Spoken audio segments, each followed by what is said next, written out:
Howdy do, folks. I thought I'd be early today and completely forgot to turn the game on, so that's a good start, isn't it? So you've got nothing to listen to. I was listening to lounge chill-out music to get me into the calm zone. Anyway, hope you're all well.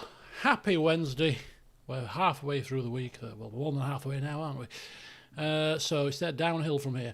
I'm going away. I'm going away over the weekend to Wales, so I'm not working on Friday, so my end of working week is tomorrow. I'm looking forward to this.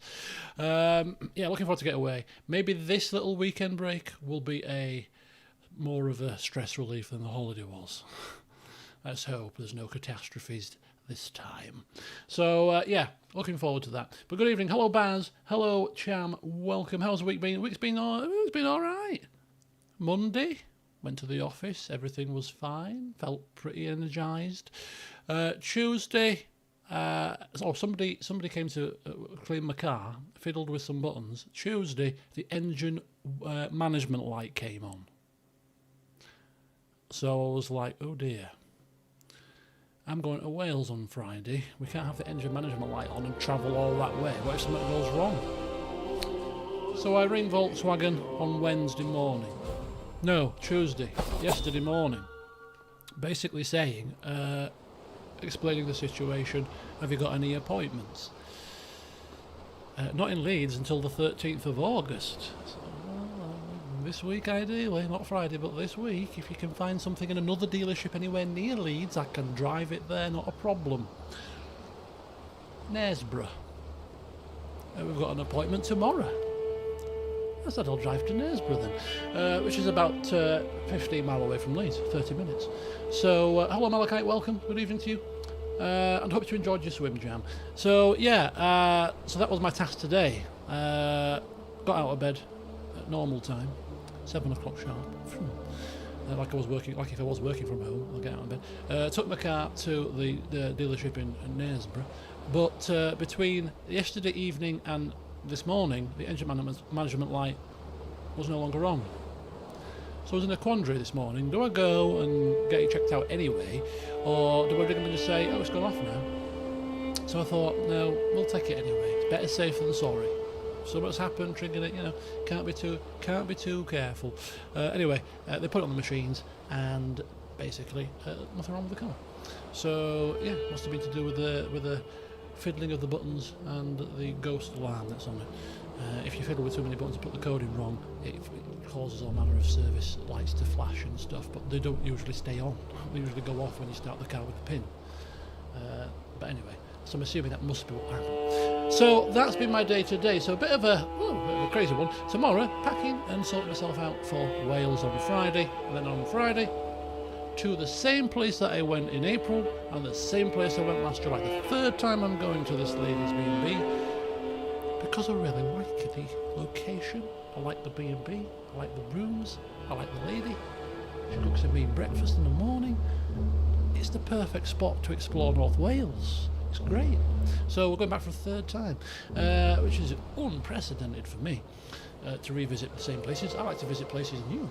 Anyway, cheers to you all. I am drinking Morgan's and Coke this evening because I'm almost on my holidays, so I thought, why not? Tomorrow I can't do this because I'm playing 2 games of football with a dodgy ankle. So I thought, yes, enjoy this evening as my pre-holiday celebration. Tomorrow I'm going to be knackered. So there you go, there's your flim flam, and we're now 1901, which means we're on time to start the game. Right, anyway, good evening to you all. Oliver Feeney, welcome. Isn't that the one with the... No, that's the Lake District. I will never set foot in any of that hotel's chain anywhere across the UK, ever. Ever. Again. I can't remember the name off the top of my head, but I'll know it if I see it. I'm not frequent, because I know they've got a couple of hotels elsewhere in the country. They were in like obscure places which I probably would never visit, but you never know, do you? What if they branch out? Well, they won't, because their customer service is shoddy, so I can't imagine them branching out at all. But anyway, slight sidetrack there. Isn't that the place with the castle? It is. Well, Carnarvon, we went to the castle, which is about half an hour from this place, Port Maddock. I call it Port my dog because I'm English and I just read it as I see it, but it's probably not pronounced like that. Somebody laughed at me when I pronounced it like that. They went, "Oh, it's not pronounced like that." I'm like, "Okay, get you, Welsh pronunciation expert, you. How should it be pronounced?" So yes, but it's a lovely place. It's a lovely place. So on Friday, our first stop is a different castle. We're off to Conwy Castle. Google it if you wish. Tell me what it's like because I don't know. But we're going to go to Conwy. There's a nice little village to it too. And then we're going to land around about 4ish, 5ish after a bit of a castle tour and a bit of spot of lunch in Conwy. And then we're going to head to the old B&B, get there for between 4 and 5. That's the plan. After that, to the pub because my friend's coming. She's bringing her little Frenchie. So we have to go to dog-friendly places, which tend to be pubs. So pub meals it is all round. The Welsh longbow. Yes, good old. I had to go when I first went to that area. I had to visit Carnarvon Castle first. I mean, God forbid I didn't after the old Med 2 situation. So yes, it was quite surreal to visit it, and it's a lovely castle actually. I actually experienced a bit of a panic attack moment going up the castle parapets because I don't like heights, and even though I couldn't see out, I knew I was going higher and higher and higher. And even just the thought of being that high, even though I couldn't see out, caused me to have a bit of a panic attack. It was a very strange sensation, but it happened. Anyway,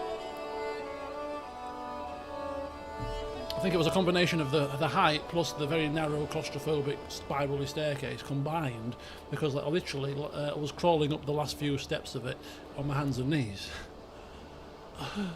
I didn't get to the very top. I had actually got to, like, I don't know how far up I got, but I got far up enough to be able to think, yeah, it's time for me to turn back and go down. Shuffle back down. Medieval times, how are you supposed to get up there quickly in an emergency? They're coming, let me just go up this bloody narrow spirally thing. Don't resign these. Anyway, right.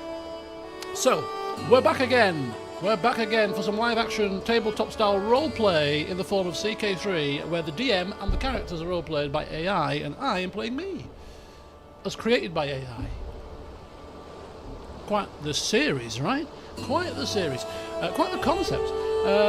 Catching it. Oh, Raddick, it's good to see you catching it live. And Mike, still going to catch up and finish watching episode 2. Just wanted to pop by and say hi. The series in the roleplay is exceptional. Oh, thank you very much. Glad you're enjoying. And hopefully if you catch up for the next one, you can join it live. Hello, Nagisa. Welcome, Nagisa. The pot wash has arrived with the good ideas. I'm going to have to introduce you to the story somehow, Nagisa. I did end up watching a lot of the last session back because, let me tell you, I hope you are enjoying this as much as I am, because I'm actually loving this so far, is that the prep work after a session is finished to get ready for the next session is not any small fry.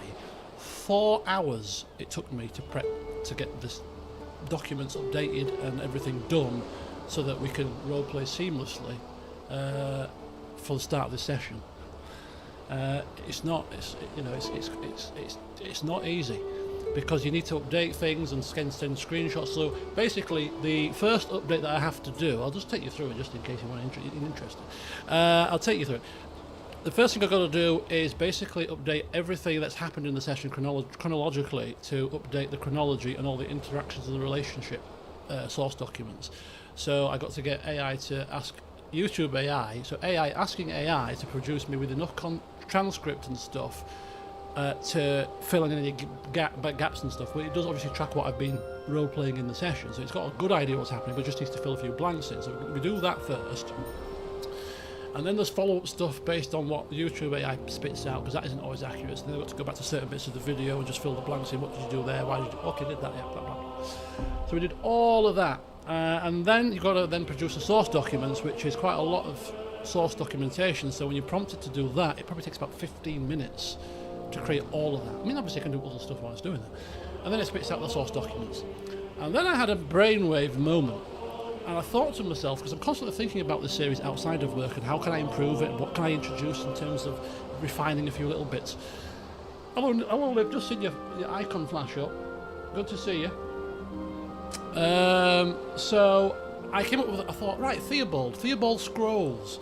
Theobald is a very knowledgeable person who has arrived, the monk with all the scrolls and all the knowledge of the land. How are we going to roleplay him having all the knowledge of the land unless we give him the knowledge of the land?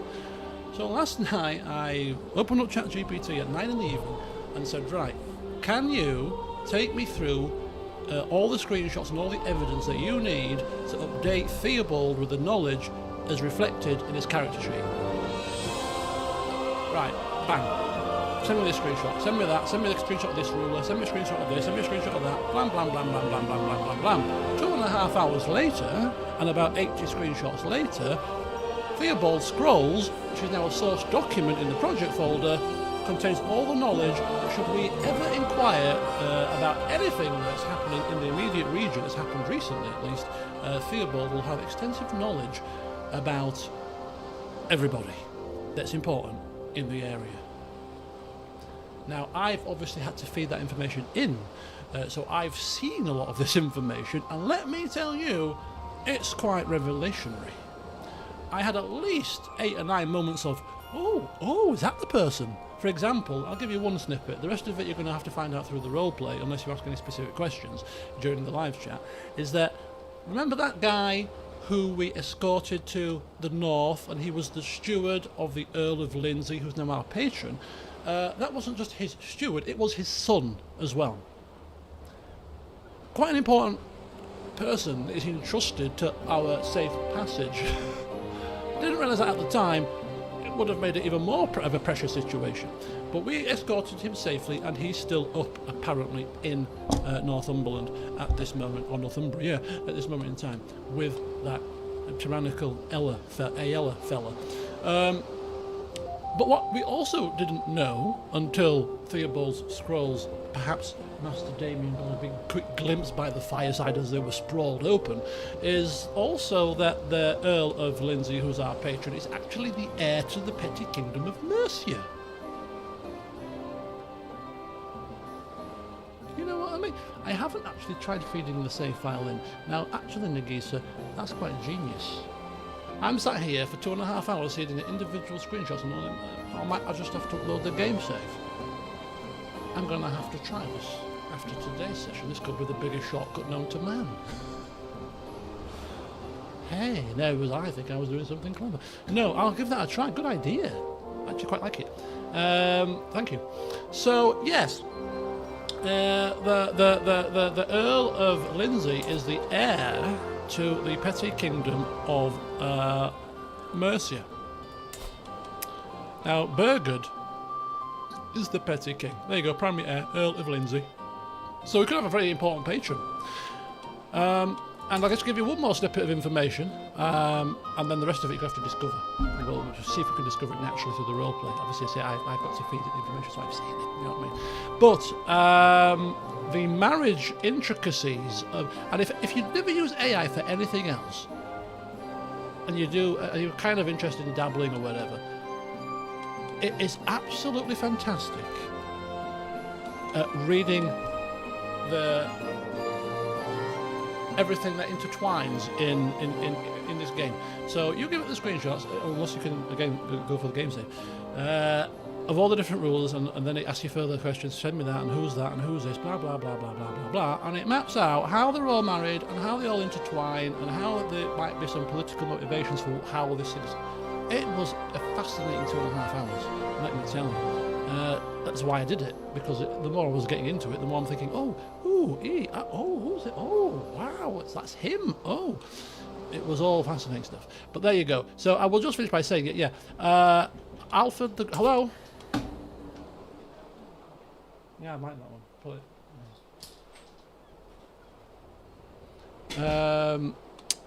it. Is that Alfred the Great is in charge of Wessex. He's not the Great at the moment, he's 19, but he is now in charge of Wessex. He doesn't start the campaign in charge. His brother is in charge, and his brother usually dies.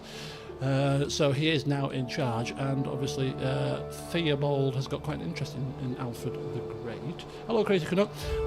So that was quite an interesting thing, and the other interesting thing is that Mercia and Wessex are quite pivotal and quite central in the defence of the Anglo-Saxon lands, in essence, against the Viking invasion the sons of Rodbrook. You've got the Jarl Halfdan of Jorvik, who obviously we're based in Jorvik at this moment in time, displaced. And we've got his brother up here, the sort of Ivar the Boneless. There are two other brothers. One of them is an adventurer, and the other one, rather interestingly, get this, folks, as a snippet of information for you. You know, he's been besieged, he's been onset and beset by Viking invaders. Yeah, he's married his daughter to one of the brothers.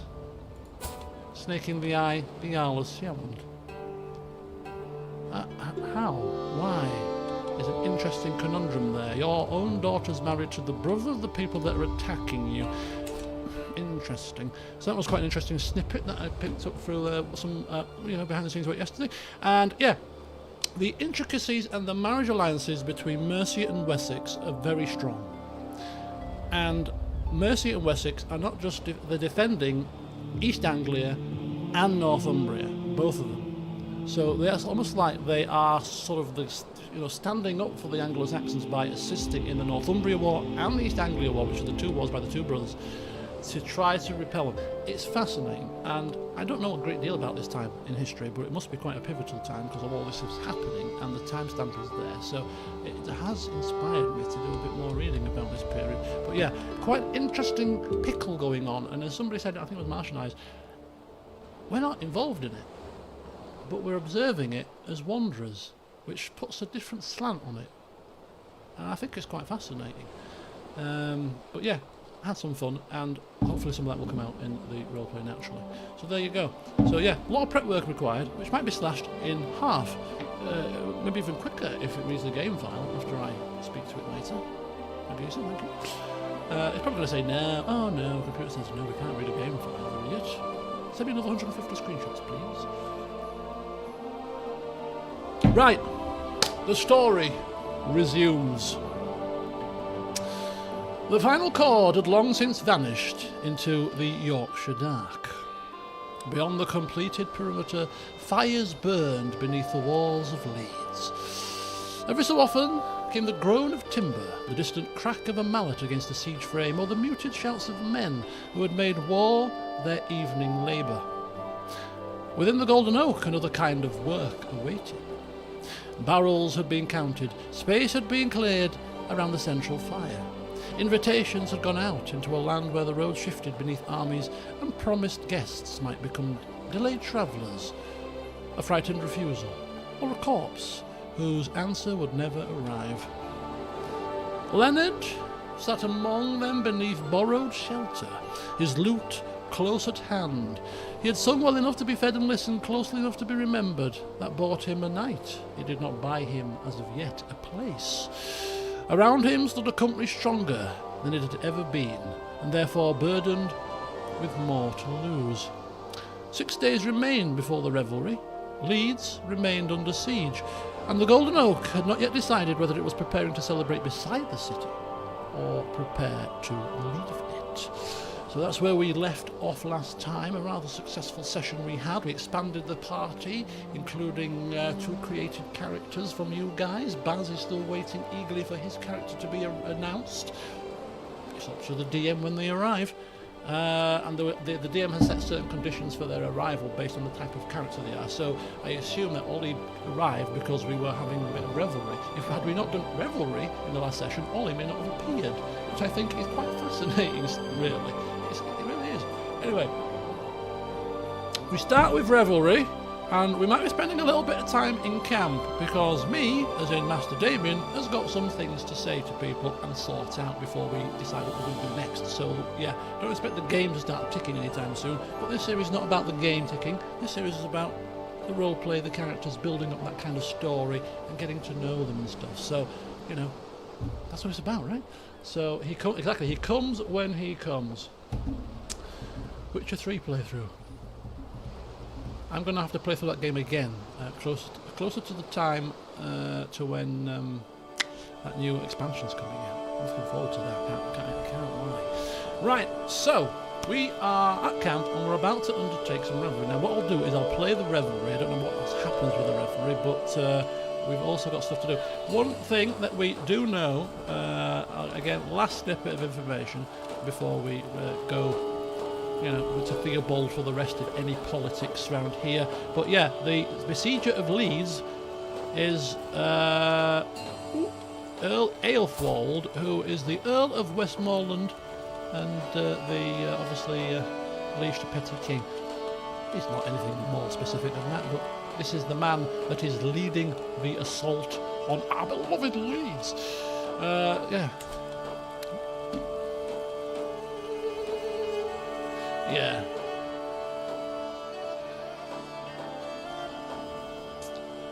Adjust the level of your follower's speech according to their skill level in learning.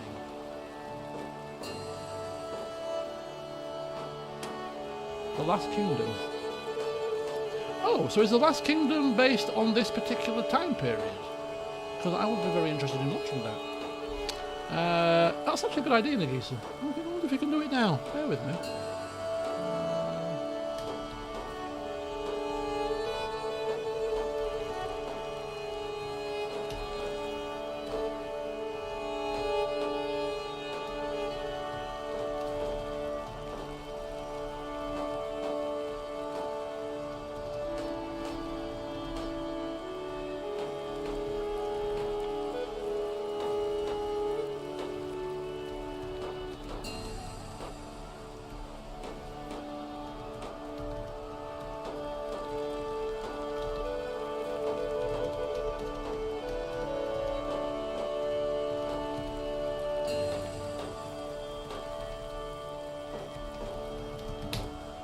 Okay, I'll give it some kind of prompt to do that. So I'm asking it to basically adjust their speech based on the level of their learning, rather than making everyone sound obviously learned, but also use any other traits as is necessary, but also use it to influence how they would likely interact and speak with people, and also tackle issues. So let's see what that does for today's session. Thank you, Nagisa. Always open to seeing how we can adapt and influence and obviously improve things. So it's about, because at the end of the series I'm going to do a system prompt to package everything that's that the end product, so that if you want to recreate it, you're just going to copy and paste the prompt in just once, or an agent, one or the other. But now, because we're changing the defined rule set, it's now going to have to do a bit of thinking and refer to the project documents and the rules folder and stuff, so there's going to be a bit of time now. Oh, it's done it. This is now a standing roleplay rule for this campaign, and I agree with the underlying issue. Eloquent historical drama prose should frame the scene, but it should not make every person inside it sound like the same educated court chronicler. Perfect. A character can be intelligent, perceptive or persuasive without speaking academically. Okay, then it just goes into how he's going to do it. I'm not interested, just do it. Just do it. I'll read it all if I wasn't on camera, but just do it. Oh, it's actually taking us through all the characters and how it's going to adjust them. Okay. Exceptional learning for Theobald. Yeah, keep going. Keep going. I'm going to have to ask it to update the source project documents at the end of the session now. You don't have to, it's talking about me. I'm here. Don't talk about me, I'm here. I've got exceptional learning. I've got a degree, don't you now? Right, the narration can remain rich historical drama. The dialogue inside it will now be more uneven, individual and human. Nagisa, this session is dedicated to you. Let's see how it pans out. This could be good. Right, okay, so then, we're by the fire. We'll let the revelry play and see what events happen, because I've not got a clue. Never revelled before, but I have got some party camp stuff to do roleplay wise, so we'll feed that into however the revelry works. So let's go one speed so we can get a handle on what's happening with this revelry. Come on, come down, have some fun. Meat. We have meat here, freshly hunted from the surrounding area. What hunts, you say? Camp revelry, ready to go. Finally, we're all gathered, all supplies prepared, the fire crackling merrily in our midst. Life on the road can be a hard one. So I've opened a brand new chat for this to help with responsiveness, so hopefully it won't think for too long. Well, I'm sure that OpenAI has maybe sorted or improved that issue with chats slowing down when they get too big. I haven't noticed it as much lately, but just to be safe, I've created a brand new one. Martian Eyes. Let's go, Alfred. I don't know if you just caught it at the start of the stream, but he's pivotal to the defence of what might soon be England, because he is in charge of Wessex. And obviously you've probably seen the Discord, but I have spent 2 hours last night, Marsh and I, giving your Theobald all the knowledge he needs for his scrolls. So your character is going to be very central to a lot of our plots, because he's going to be the one that we turn to ask the pertinent questions about who the hell is this person? Who's this random person that's asked us something? Do you know them? Yes, let me just find a relevant scroll here. Unfurl it. Yes, yes. I have the person. It's going to be fun. Anyway, but good to see you. Good to see you. Have a good rest of your evening. Right, so we're all gathered here today in holy matrimony. Am I going to get married? Big question. If it's real life, no. Let's see how well the game knows me. If any marriage proposals come up, what does the AI say to them? It should say no. Right, let the revelry begin. So we've got intent, recreation, cannot change intent during active scenes. I can't wait. Guest list, who's coming? Benjamin, Ale. Rubbish, they're all coming. Everybody's here. Everybody's here. Simple.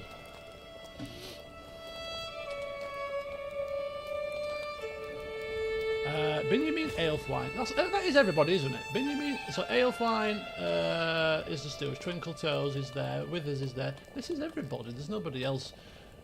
I get confused now because there's these characters, but there's 2 others. Yeah, this is all of them. This is all of them. This is fine. This is fine. Everybody's present and able.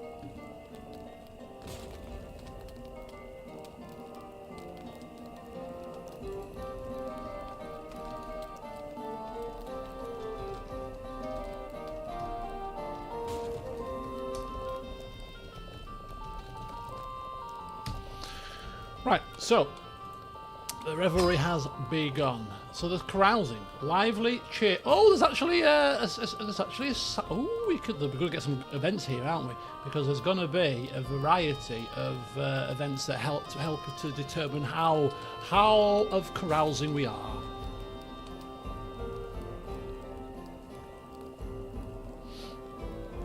So here we go.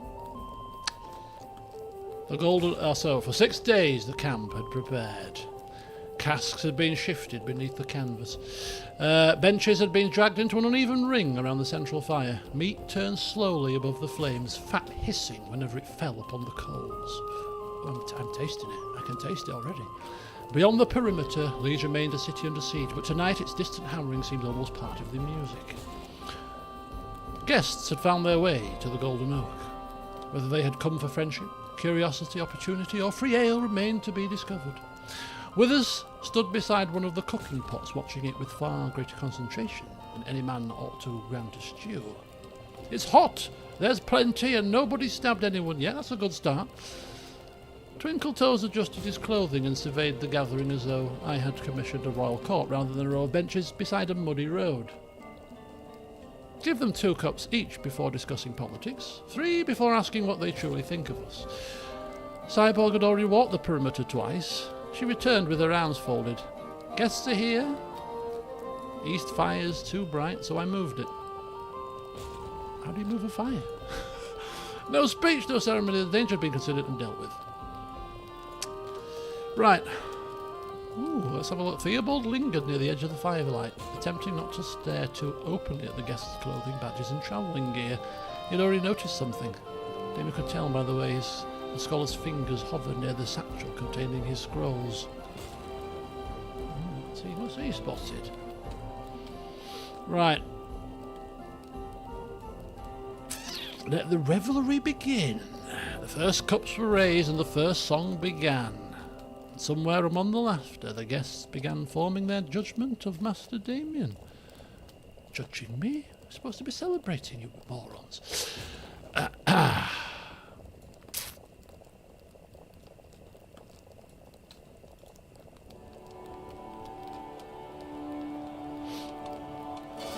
Let's see what events we get. In the meantime,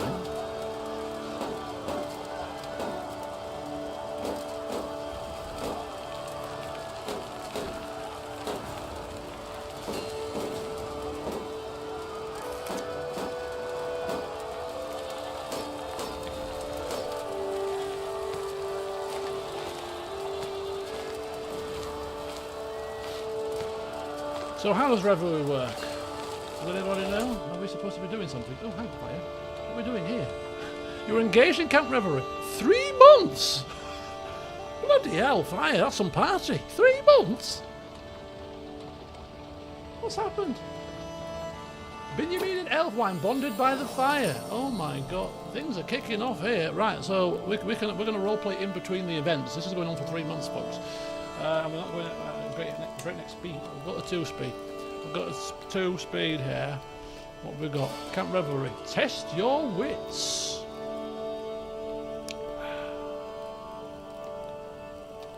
Test your wits. Steinberg's sly smile over the rim of her cup was poorly, I suspect.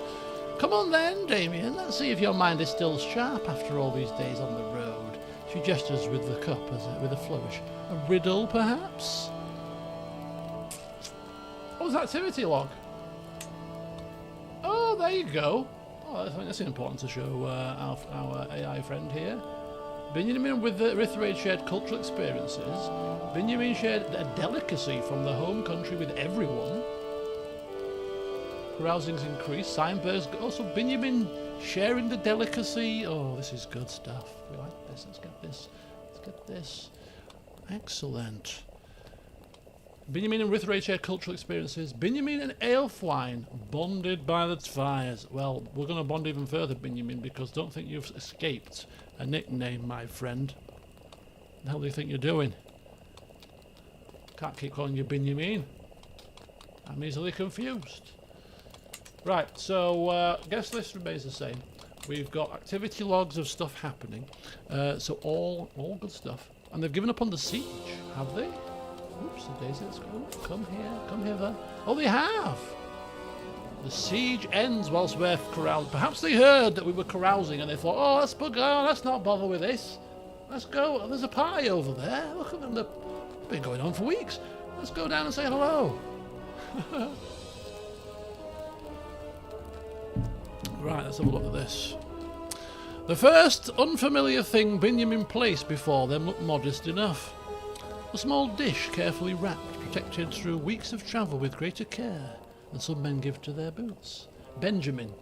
That was my nephew's name. I'll remember that. Withers looked down at it. What is it? Benjamin folded back the cloth. Food. Yeah, I'd hope that much. Twinkle Toes leaned across. He's asking whether it has a name. Benjamin's mouth tightened, though not quite enough to hide his amusement. It has several, none of which your tongue will improve. Signbear took the first piece without waiting for ceremony. She chewed, considered it with the gravity of someone judging questionable road, and took another. That was good. That single word pleased Benjamin more than praise would have done. Withers tried it next. Strong? There are spices. That's what I said. Even Elfwine, who had begun with a theatrical expression of suspicion, soon reached for a second helping. For a little while, Benjamin did not speak of ledgers, contracts, or errors requiring correction. He told them instead of kitchens, feast days, and familiar smells for life none of them had seen. Not everything translated neatly, but the warmth did. Sharing his spicy food. Look at these foreign foods. What's this? What's this foreign stuff? Oh, it's delicious. Oh, thank you. Days later, Withers found him beside the fire while the others slept or pretended to. Benjamin had asked him a question about Anglo-Saxon customs. Withers answered poorly, corrected himself twice and finally shrugged. My mother did it that way. Her mother did too. Never asked why. Benjamin nodded. Many customs survive because nobody asks. Withers frowned. That bad? Sometimes. And the rest? Benjamin looked towards the darkened camp. Sometimes asking too loudly is bad. Withers accepted that. He did not understand every lesson Benjamin drew from history, but he understood what it meant to keep part of oneself alive among people who did not share it. So he told Benjamin about winter gatherings, burial customs, saints' days, and the small village superstitions priests disapproved of but never quite destroyed. Benjamin listened without mocking him. Withers listened without treating Benjamin as strange, and neither man would have called it diplomacy. Yet somewhere beyond the firelight, the distance between two peoples narrowed by the smallest measurable degree. So a bit of bonding going on here between the peeps. So we'll tackle this. What's this? So Seinberg is challenging us with a riddle. It can be caught but cannot be thrown. What am I? A cold. It's a cold easily. A disease, obviously. I am a man of shrewdness. I know the answers to these kind of riddles. She loses 5 opinion. Why? I gain a trait. Hasteluder. Why do I gain that? It's a learning challenge. Your puzzles are too wily. Or what do I do? Perhaps I think we should learning challenge maybe. I don't know. Oh, because I called the riddle easy. Oh, easy. The answer is a disease. Okay, so this is where roleplay. We're going to see what AI answers for me, because I clearly answered this is easy. It was my first reaction, right? So I almost feel like, as you well know, Nagisa, when I say the first thing that comes to my mind and it becomes an option on the screen, I have to pick it. That's the rule, right? We've done it in previous LPs. So I have to pick this now, which means I'm going to get this Hasteluder trait, which I was trying in earnest not to get, but I'm getting it now. So the fates have decided that we're getting Hasteluder, which is a martial thing, apparently. But that's the nature of the beast. We go with the roleplay, and I said it, and we have to stick with it. But I'm going to ask Chat B to determine what he. It's bad you're calling it he, isn't it? What it thinks of what I would pick here, out of interest, to see if it marries up. But I'm going to pick what I'm going to pick, even if I keep calling it he, because the voices he wants to speak to him and have the conversation two-way. Basically, yeah. We just want it for prosperity, just to see that. We just want it out of nosiness. But yeah, we'll pick the option that I've naturally picked. So recreation, right? So I'm going to pick that in a second. So we'll get to Aelf. We'll get to the rest of the carousing here. Aelfwine's friendship came differently. There was more drink involved. Now, obviously, I didn't paint the picture of him as a drinker. I would do if I was role-playing myself, funnily enough, given some of the stuff that's happened. It's interesting that we've come to the same conclusion. But he sat opposite Benjamin on the 11th of August, boots stretched towards the embers and all his usual performance worn down by fatigue. You disliked me when we met. Benjamin did not look up. I found you exhausting. Past tense? No. Aelfwine laughed. It was not the grand courtly laugh he used when holding a room. This one was quieter and honest. You know, I never know whether you are joking. That is useful. The silence that followed was comfortable enough that neither man rushed to fill it.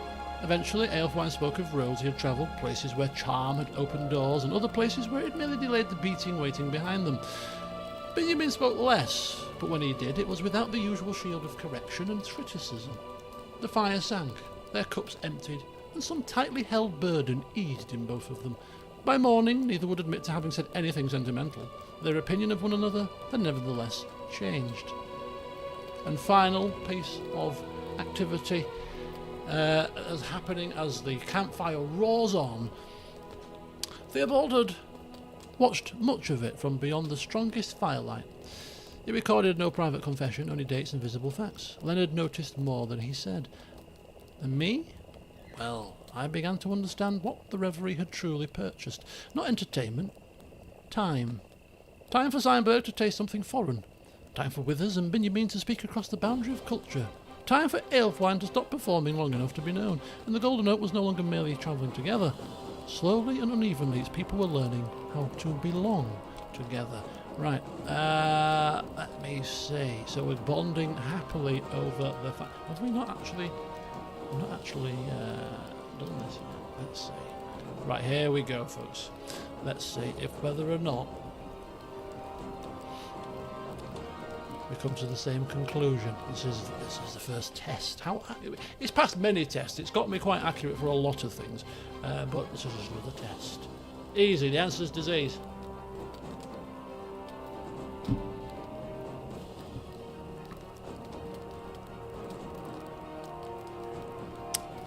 So, the correct response remains easy. The answer is a disease. I'm telling you, it knows me. It's scary. 14 Vienna, welcome. Good evening to you. There you go. Steinberg finished the challenge by tipping the cup back and drinking far more deeply than the dignity of the riddle required. Withers watched the vessel rise. Careful, cup's near as big as your head. She lowered it, wiped her mouth with the back of one hand and fixed me with an expectant stare. Do we tell him, says Twinkle Toes, shifting closer to Benjamin? No, because that will spoil the contest. Benjamin regarded him flatly. Because I wish to see how long he takes. I looked from one face to the next. Theobald was making a poor attempt not to give me the answer. Leonard had already begun plucking a slow, ominous rhythm upon the lute, as though the honour of the Golden Oak hung upon the next few words. A disease, I said. Too quick, said Steinberg. A sickness then. A chill. As it say, a cold. You can't swim, but you can't throw it away. Withers nodded thoughtfully. You could throw a sick man. Benjamin turned towards him. That would not improve his condition. Ha ha! Leonard struck a triumphant chord. Drung! Master Damian has bested Steinberg in scholarship, medicine, and the ancient art of saying the obvious. Before anybody else. Steinberg scoffed. The next one will be harder. You chuckle. Ha ha! So we picked the same answer. Hasteluder it is. Balls. Right, there you go. We've got the Hasteluder trait. I don't know what these traits do, but we've got wit. Actually, I've got a bit of wit about me. I'll take a bit of wit. Right, what's the trait path mean? Some traits have... oh, different paths. We'll let it play. Why am I strumming a lute? Why am I strumming a lute? Hang fire. It's now the 3rd of September. Why am I... actually, somebody's teaching me to play the lute here. Oh, I'm a fiddler. How you doing? Coming in disguise there. I'm scratching the lute. Yeah, absolutely. Right, we are just going on. Oh, we're not doing recreation anymore. Let's do something else. Befriend. You are set to gain your target's favour. Often leads to funny events. Let's have a befriendment. Target. Withraid. Why not? He's effectively my bodyguard and right hand. We shall try to do that. Oh, tales told. There you go. Tales told indeed. As the fire crackles on. Right, let me just... here we go. As the fire crackles on, the merriment continues. This revelry has gone on for some time, but it shows no signs of easing. On this particular evening, there was a slight lull in the raucousness. Not just because the revels were becoming more and more tired as time progressed, but also because the siege engines of Leeds ceased to make noise. And word from the scouts suggested that the siege had ended. Good job we stayed behind then, right? So, we pull Theobald to one side, who was deep in scratching his scrolls, and had a wee word. We ask him to work together with a couple of our officers. Over the past few weeks, and some of the campsite tales that have been told, it's not escaped your notice that the man is very knowledgeable about all of the politics in the area. And so you ask him to accompany both Cyborg when it comes to assisting the preparation of caravan routes on our journeys, but also to help Benjamin when it comes to scribing important events when required.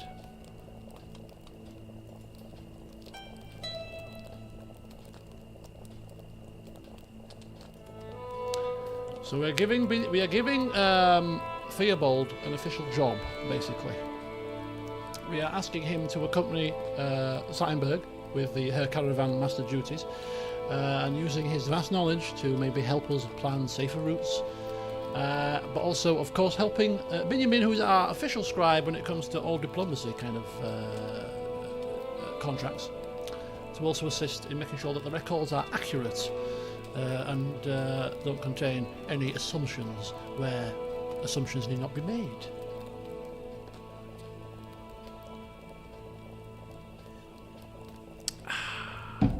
Anyway, let's read this.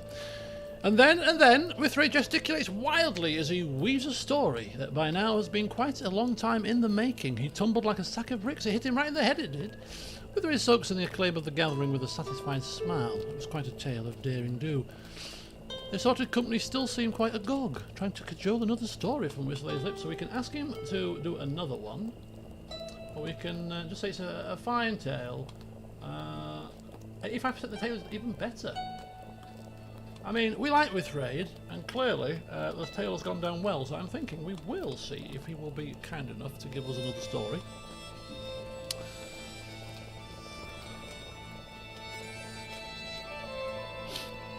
The silence beyond the perimeter was noticed gradually.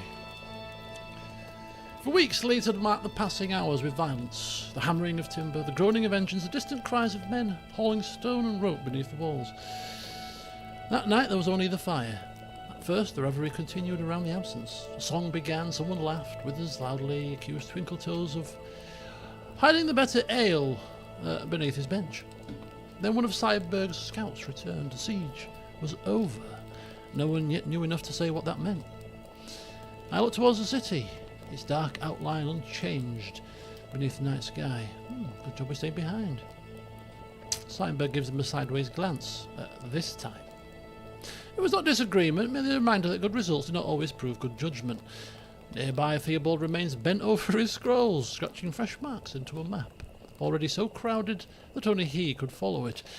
The ending of a siege, however uncertain, had clearly excited every scholarly instinct he possessed. I crossed the camp and rested a hand upon the edge of the board. Theobald, leave Leeds standing long enough to speak with me. The former monk looked up. Yes, Master Damian, forgive me. I was only correcting the road eastward. It may no longer be watched, or it may be watched more closely now, depending on who... That is what I wish to discuss.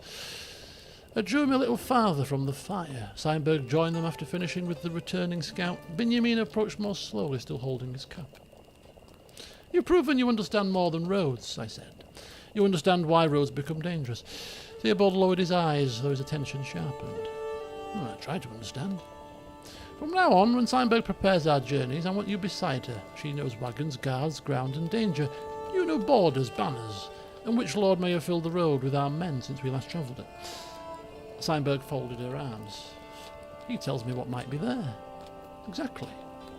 And I decide whether we go through it. Oh, she wants to take charge, love. Don't worry, it's not taking your job. Theobald nodded immediately.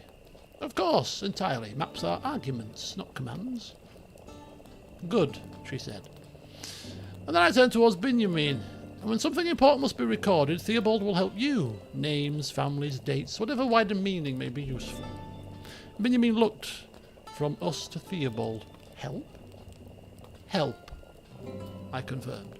Not rewrite. Theobald's expression became faintly alarmed. No, I would never presume. Unless there was an error of succession, perhaps a title improperly rendered, though naturally I would raise it before changing. Benjamin lifted one hand. He may help. Help. It was not enthusiastic approval, but it was close enough. Right then. Cyberg keeps the caravan moving, Benjamin keeps the record true, and Theobald helps each of you see what might otherwise be missed. Theobald stood very still. He had earned, or entered, the golden oak carrying worn boots and a map nobody else could read, and I had granted him food, then trust, then a place beside the road. Now his knowledge was being woven into the company's work. I will serve as carefully as I can, he said. And where I do not know, I will say that I do not know. Cyberg pointed towards the scroll beneath his arm. Start with Leeds. The siege has ended, but we should not yet assume the roads are safe. Armies leaving a siege often spread wider than armies maintaining one. And if the defenders surrendered, shorter. Theobald swallowed. The siege is over. The danger may not be. Benjamin took a slow drink. There may be hope for this arrangement. From the main campfire came a sort of cheer, followed by Leonard striking up another song and Withers shouting that the scholar was being stolen away during the best part. I placed a hand upon Theobald's shoulder. Finish your notes, my good man. Then come back to the fire. There we go.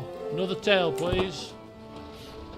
No other tale, no other tale. So we have put Theobald to work and he's entrusted with supporting 2 of our officers. Henceforth, as I continue to try to scratch this loot. Let's see what happens in the next guest. What's happening here? Benjamin taught Withred how to repair garments. Holy hell, carousing level 1. I don't think we're carousing hard enough. Ah, my lord! Benjamin approaches. We need to get these in. Benjamin approaches. Wringing his hands in worry.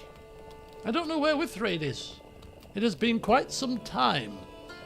It has been quite some time since I last saw Withred. The skies, meanwhile, darken ominously as dusk draws near. Where has he oh my god. And hello, Dan, welcome. Set yourself back, sit back, pin your goals back, and hopefully I can soothe you to relaxation.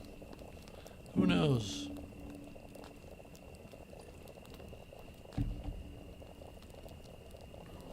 Right, we need to start looking, obviously. Combine learning and martial challenge. 35% your tracking skills prove immediately effective. 35% that he wanders back. 28% you fall afoul of wild animal. I gain wounded. What? Holy hell. Holy hell.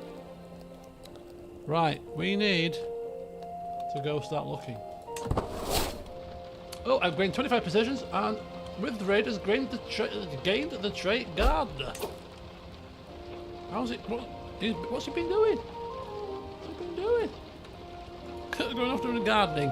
So sorry, I was learning about the flora, the flora, rather than rather than the fauna.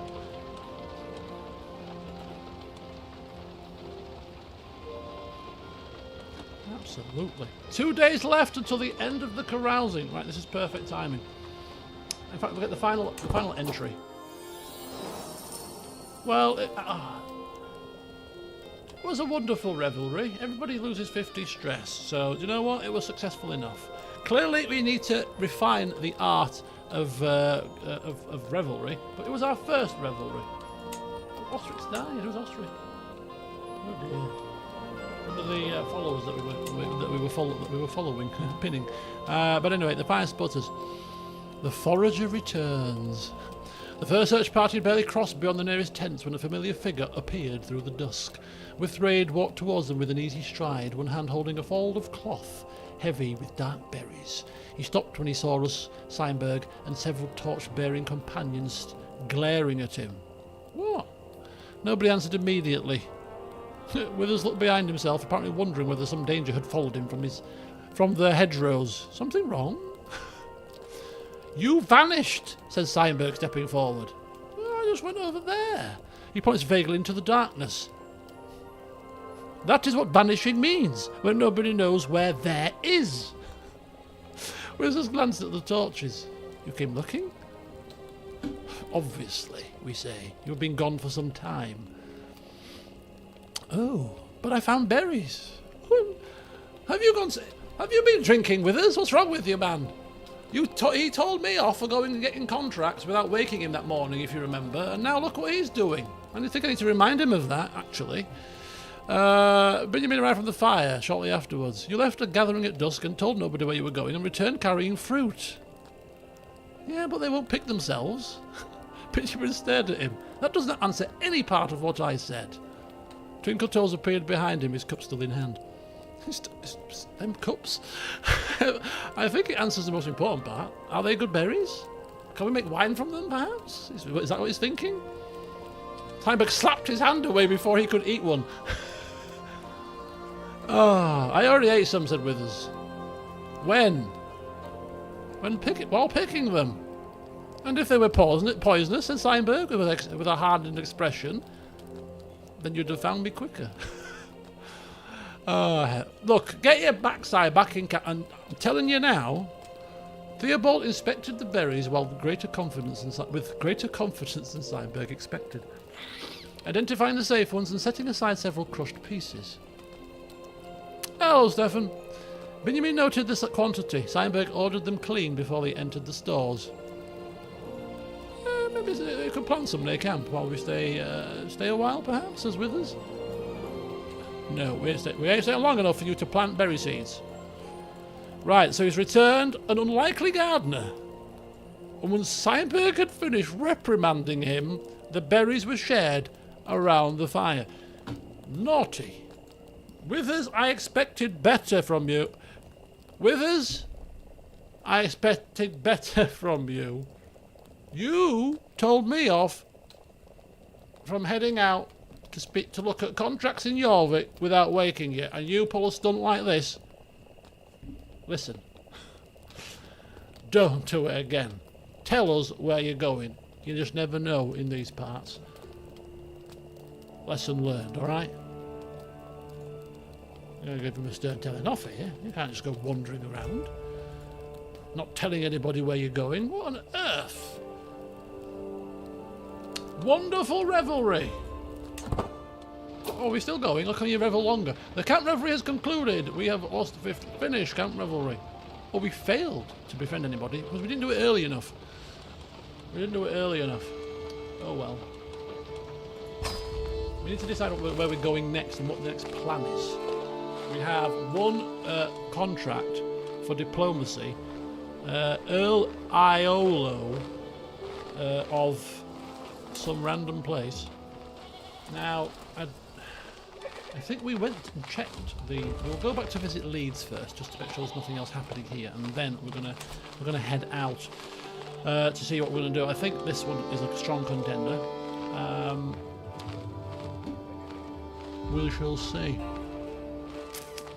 Withers' easy expression faded. He looked down at the berry still gathered in the fold of his cloak, and then back at us.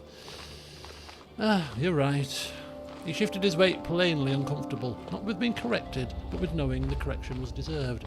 I gave you a tongue lashing for walking into Jorvik without me, said I couldn't guard you if I didn't know where you were. And then I did the same thing. You did, yes. Withers nodded. I saw the first bushes near camp. Then more, and then... He rubbed his hand across the back of his neck. Sorry, fool's thinking. Doesn't matter that nothing happened. It could have. And that was the heart of it. Withers has always treated his duty as something practical, rather than ceremonial. This time he ignored the very standard he expected us to follow. Lesson learned, he said. Next time I will tell somebody where I'm going. Okay? Good.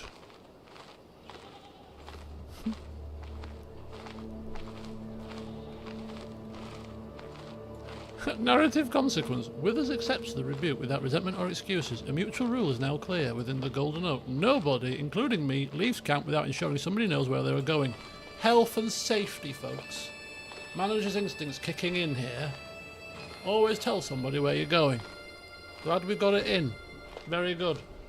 Right, so here we are. We are back, and we are needing to sort a couple of things out, but we can sort them out later on in the stream. We don't have to do all camp stuff now. We'll be returning to camp in due course. So there's still a couple of things that I need to sort out in camp at some point. But Theobald has been assigned. Leonard will be assigned next. Now, did I end the carousing or not? I believe so. Did I not? Yeah, let's just put that through. Let's go to Leeds. Now that there's no siege there anymore, any able-bodied men. 81 for Herbert, 150 for Aethelwulf. 15 prowess for you, sir. You're a stewardy type. Nothing that I'm going to... So we've got quite a lot of coin to also spend. So the question we also have to ask is what we're going to spend our coin on. Do we want another building, camp building? Do we want to save it in case we get a very good follower that might cost a bit? Do we want to spend it on something else? What have we got? We've got Gunhilda. Well, they're all very expensive. We've got, okay, alright. Calm, lazy, patient. Not paying any money for any of these people. Right. Ooh, learned lady, man, Selrod. Bit old though. Look at the state of her. She must be a giant. She is. A seductive, mystic giant. That's sadistic. With 21 learning. I think we... There was a witch character that I said, well, that'd be good. It'd be good to introduce that character into the roleplay. This character here, Ekgwyn, another giant mystic seductress with 20 prowess. That's sadistic. I want her as a bodyguard. How much is she? 156. We can afford it. I want her in camp. Holy cow. Holy cow.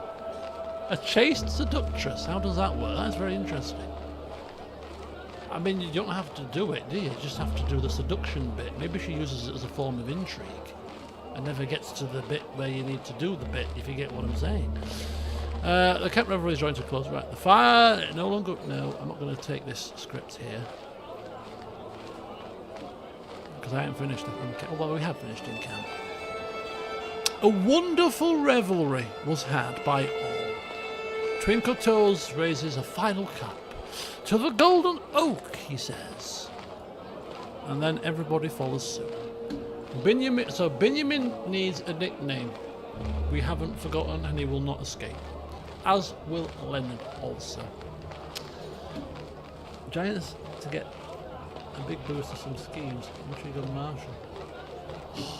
150. It's not going to bankrupt us. I want her. I want her.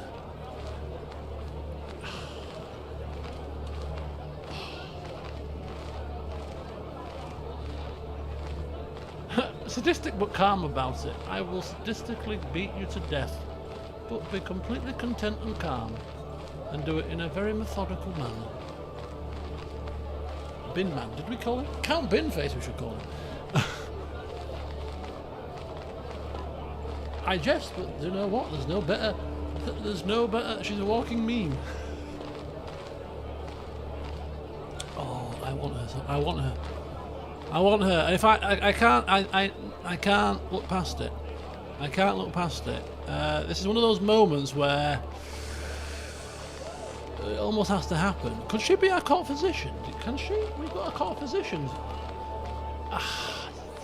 This is bad news, man. This is all going horrendously bad. Perhaps the revelry's gone to our head.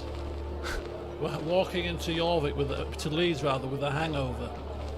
How much are you? 156 coins. My lord. Looking down upon us. I'm 6'2" and you're towering over me, my dear. 100. Can you fight? Oh, I can fight very well. Oh, well, very good. You're in. I don't know if she can be a bodyguard, unfortunately, because she's a female.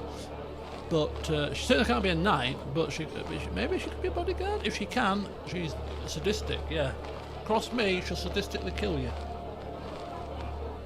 Just say it. And then we can't release Withers as a bodyguard. I think we're too locked in with Withers now. Fortunately, some drawbacks of this roleplay style, you get accustomed to these characters and you get to like them, and sacking them from their positions doesn't become a gameplay mechanic anymore, does it? It becomes an actual decision. No, you can't slight him. You think it's because he walked off and picked berries in the bush that I've sacked him. Can you imagine?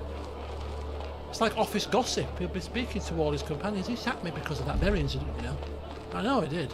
When actually, no, I just wanted to give you some time back. Right, we're calling him Count Boonface. We need to get that in. And I can't help. I can't.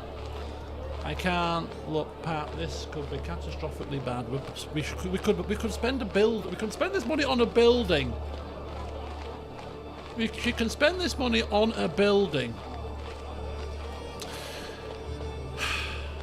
You raise from your bench one lunchtime on the 21st of October, 868 AD. The plan, after the revelry, you deemed to be a success, but it's time now to take matters seriously. There's work to be done, and work on the road, and perhaps pastures new awaiting us. You decide to head to Leeds now that the aftermath of the siege had died down, and you enter, before speaking with the town crier to notice if there's any new contracts in the area, you enter the tavern to have a drink, as if you've not revelled enough. Upon walking in, a striking woman stood at the end of the bar, towering over everybody. She immediately catches your eye.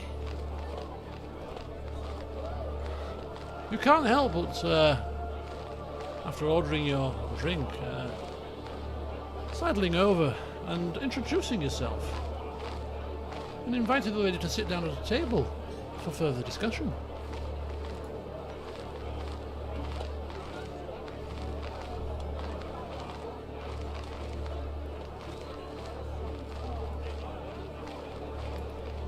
She is coming, you know.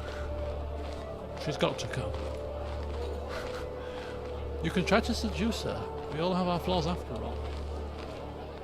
One of the prompts that I was going to put in, which I forgot to do, which I could do it still now actually, was also to, rather than followers, or because obviously we can just click it, you know, I want you, pay the money for you, or I want you, you're free, and they're going to join, and actually have the follower have to make a decision whether they want to actually come or not, and thus have to actually sell the company to them. Not at the moment, that's not an effect, but I'm thinking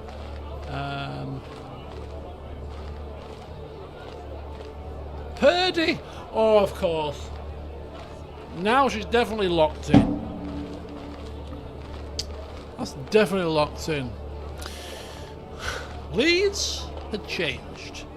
The engines were gone, but their absence did not mean the city had healed. Blackened stone remained visible above several roofs, and men who had spent weeks expecting death now argued over bread again, work, and unpaid debts. The town crier had contracts to announce, though none yet compelling enough to pull me immediately back onto the road. So instead, I entered the tavern, purely to gather information, naturally. Benjamin followed him inside and watched me order a drink with the expression of a man quietly calculating how much ale a successful revelry apparently required before it could be considered complete. And then I noticed the woman. She stood at the far end of the bar, taller than most of the men surrounding her and broader through the shoulders in sun. She wore no noble colours and carried no visible wealth, yet the space around her remained curiously unchallenged. People did not crowd her. A man jostled from behind, redirected himself rather than touch her. Her face was striking, but not inviting. She watched the room with the cool attention of someone who did not expect kindness from strangers and saw no reason to offer it first. I collected my cup. Benjamin noticed where I was looking. Ah. What? Nothing. You made a sound. It was observation. I left Benjamin to it and approached the bar. The woman's eyes settled upon me before I had spoken. They moved briefly across my clothing, my hands, and the golden oak device I carried. I introduced myself. Master of the golden oak. Her gaze remained steady. Egwin. May I buy you a drink? You may. I signalled to the keeper. And perhaps join me at the table. Egwin looked past me towards Benjamin, who had absolutely made no effort to conceal that he was eavesdropping. Is this courtship, recruitment, or an attempt to learn whether I robbed somebody? Her voice was educated but unadorned. Every word seemed chosen for use rather than beauty. Recruitment, I say. Mostly. Then begin with the useful part. She carried her drink to an empty table without waiting to be led. Benjamin joined us. Edwin looked at him again. Is this your clerk?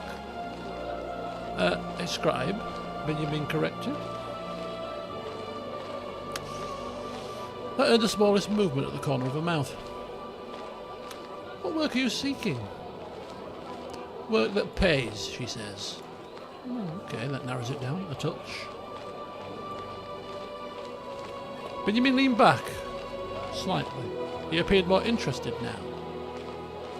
Well, if you don't mind me saying, you look like you can handle yourself. I can. You read well?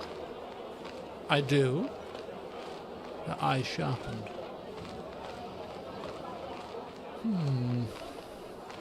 I can read Latin, actually, she continued. Some Greek. Charters, letters, scriptures and accounts. Though I dislike accounts. Benjamin raised an eyebrow. Why? Numbers are useful. People who make their living arrange them. Usually are not. I arrange numbers. I studied her carefully. She seems to know her stuff. Strong enough to stand in a shield wall, sharp enough to notice deception, blunt enough, perhaps, to create enemies before breakfast. Why are you without a position? She took a drink before answering. Because men enjoy educated women until one disagrees with them. And did you? Frequently. Were you right? Frequently. Her modesty may become difficult to transport, says Benjamin.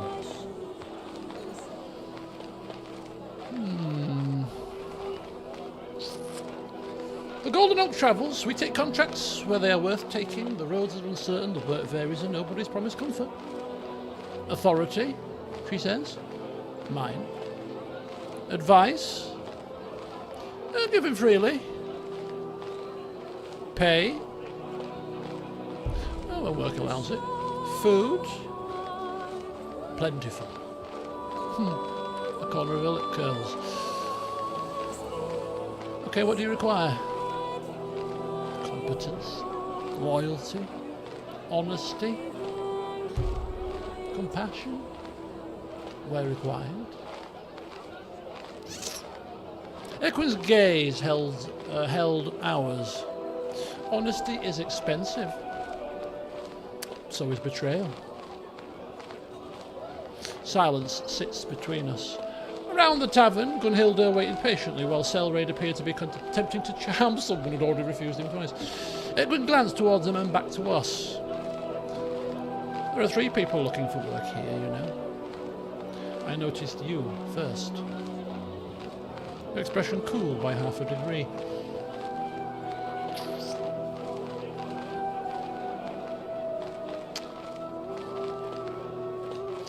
I looked from one to another and surveyed the situation.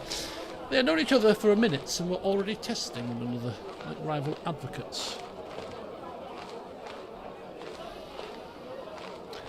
Edwin finally placed both hands upon the table. You approached me, Master Damian, so decide whether you need someone agreeable or somebody capable. The tavern continued.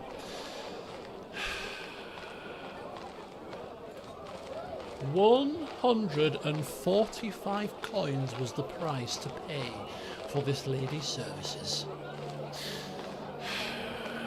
She looked like she could have a mean streak in her if she wanted. But then again, she had an air of calmness about her. Her presence could not be denied. And clearly she could handle herself. How could you turn down the right... Oh, 156 coins. Even more expensive than one first thought. Fine. This is a very expensive recruitment, and I'm sure some back at camp will not agree with this decision. However, my dear Equin, if you are willing to accompany me back to camp, where I'm sure many people will have a sharp intake of breath when they see you coming in tow, then please, I would be welcome to pay you the money you seek. What say you, my dear? Care to accompany a ragtag band of men and women on their adventures through a war-torn land? And whilst we wait for her response, I'm going to go for a wee. And then we're going to accept her, and we're going to assign her a position, and then we're going to hit the road to see where we're going next.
Right. Thank you, Nagista, for noticing that. Yes, and this is not my first. This is my first adventure playthrough, not my first CK3 playthrough. The Godan one, yes, I did do a campaign with Godan Firehammer as a Viking invader, which was a lot of fun. Equin did not answer at once. Her eyes dropped briefly to the purse at my belt, and then to Benjamin, and then back to me. Not dazzled by the offer. Checking whether it was real. 156. Paid before we leave. Benjamin drew a sharp breath through his nose. Master Damian. I raised my hand. I know. Gwyn leaned back slightly. Even seated, she seemed to occupy more space than most people manage while standing. And my name is Ekgwyn. Oh, now giving her a nickname. We might have to get to know her a bit better first. She'll like she'll crush our face in if we tick her off. But I'm thinking egg for this one. As a throw to the Game of Thrones series, which I've not seen yet, which I will have to watch after starting this campaign now, in addition to that other series that Marshall and I mentioned. Right. Okay, Ekgwyn. My apologies. Oh, it's misread. It's misread my thingy. Also, that's a good prowess. Cool beans. Although, again, as a female, might be a problem, but I'm sure she'll be useful in a lot of other things, and she's got mystical ways. Beginner mystic. Wise woman. And a seducer. Right.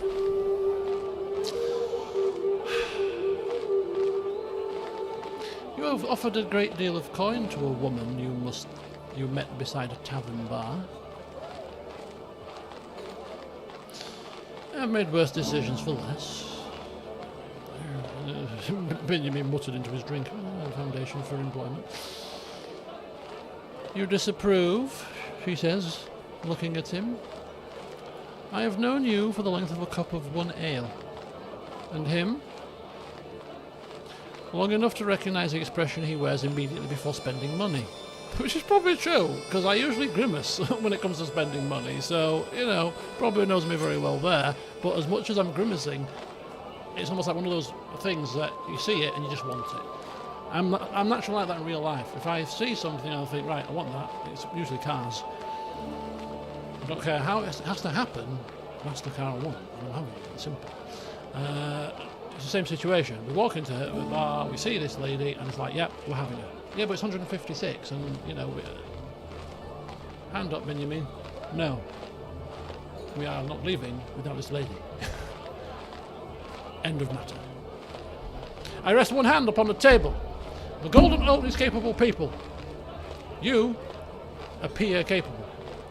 Appear? Well, you may prove me wrong. Equin's eyes narrowed, not in anger, but in interest. Good.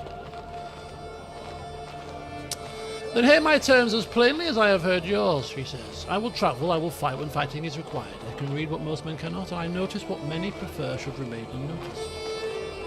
And loyalty, asked Benjamin, earned through competent leadership and maintained through fair dealing. Fair? I will not flatter fools. You may find that difficult in our company. Then your company should recruit fewer fools. Benjamin's mouth twitched. Okay. She accepts. I held up my hand. Then come with me, Equin. Meet the golden oak and see the road for yourself. She looked to the offered hand, then clasped it firmly, perhaps a bit too firmly. She got one of those crusher handshakes. Oh, God, your big hands. I've got big hands. Hers even dwarfed my big hands. Her bigger hands. Oh, my God. Her grip was not theatrical, but firm. She had nothing to prove. Pay me, and I will walk out of Leeds beside you. I reached for the purse. Benjamin closed his eyes briefly. Perhaps in prayer, perhaps in pain. The coins were counted upon the table. Equin checked the total herself, quickly and without embarrassment. When satisfied, she swept them into a worn leather pouch and rose. Several conversations nearby became noticeably quieter. She towered over us. Lead on. Benjamin stood beside them and looked up at the nearest prospective member of the Golden Oak. The camp will notice her. That was rather the point. More importantly, I hope other people notice her too. Equin carried little what she carried, collected what she carried, and followed them from the tavern. I have recruited Equin for 156 gold. Jesus Christ Almighty. We are not listening to tavern tales. We just bankrupted ourselves, for heaven's sake. She's here. She's a follower, and is she going to get an office position? Of course she is. She would make oh, Benjamin would make an excellent physician. And an excellent bodyguard too. And an excellent second. Do you reckon she could bully herself into being our second? Could she? Holy hell. We've got some decisions to make here, people. Right. Benjamin is going to become our personal physician. He's got a 4-star learning education. It is. Oh, mastermind philosopher. Yeah. Yeah. So let's get that updated. Let's have a look at that. Equin is escorted back to camp. Upon arriving at the entrance to the opening of the palisade, it felt as if the entire camp went silent as this, oh God, I think there was one pause, and this lady enters, people looking up. You quietly instruct Equin to make herself at home. And if anybody has anything to say untoward, send them to me. But I'm sure that nobody here is fool enough to draw the ire of someone of your stature. As she walks off with utmost purpose, you pull Benjamin to one side. Having spoken with him around the campfire during revelry, it became quite apparent that Benjamin was well versed in medical arts. he seemed to know a lot about the poison berries, for example, after the incident with Withers. And so, as somebody who entered camp and showed very friendly disposition towards you, you decide to give him a trial run, for now at least, as the camp's personal physician.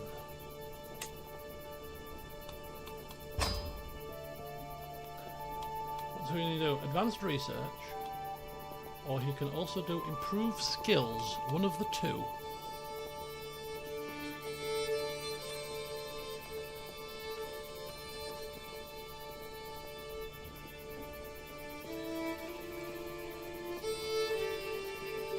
So another officer has come to our fold. So improving skills, she has got that. So improving skills or advanced research on that one. So unexpected visit. Oh, Benjamin has arrived. Oh, he's hiding something.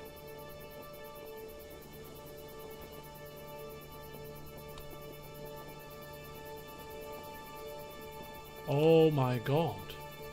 We've just promoted him to physician and he's pulling a stunt like this? What the hell's happening here? What is he doing? We're going to have to see what's happening here, folks. Benjamin's up to no good. We've just promoted him to physician and suddenly... Oh, spiced wine! Reference to Elwyn here. And a deck of cards. We were going to play some poker, were we? Benjamin is seated. Writing furiously. When I clear my throat, he jumps out of his skin and quickly stuffs. He stuffs the. What is it? Is it May? Is he preparing a surprise birthday bash for us? Is he? What's he doing? Do we trust him? Holy cow! Right. Oh, it's going to be an interesting one. This. Whether or not does she? Oh, Benjamin was also an extra second. Gwyn. I will appoint a second based on the roleplay rather than the stats, but it'll be interesting to see. Love poems for the new... Love poems for good old, what's she called? Gwyn. Yeah. Holy smokes. Right. Oh, I've clicked something by mistake! Oh, I didn't mean to do that!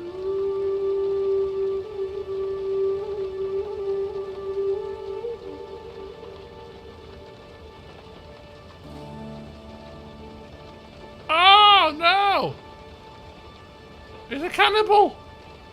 Oh shit! Oh no! Oh no!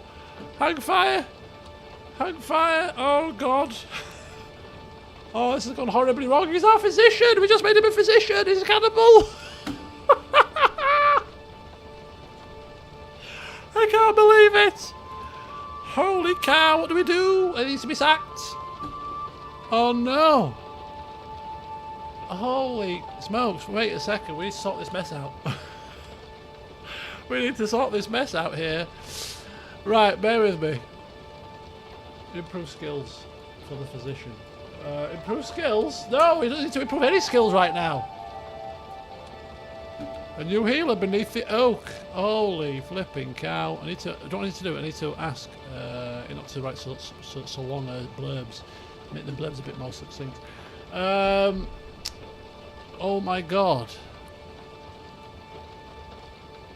Gwyn passed through the opening with her possessions over one shoulder. One man stopped hammering, another lowered a bundle he'd been carrying. Twinkletoes began to say something, saw the woman walking beside us, and demonstrated previously unsuspected powers of restraint. She did not seem embarrassed by the attention, nor pleased by it. She simply noticed everyone who stared. Withers rode from beside the stores. His eyes travelled over her height, her shoulders, and the way she carried herself. New recruit? Gwyn, for now, I said. You guard him? Uh-oh. It was not a question. I? Her gaze shifted briefly towards the palisade, the watch positions, and the weapons within reach. Then you have better sense than he does. Oh, I like her. Steinberg approached from the opposite direction. The two women regarded one another without greeting, and then each measuring each other's stance and readiness. Seinberg spoke first. You fight? Well, everyone says that. Have you seen the size of her? Not everyone can prove it. Seinberg gave a nod.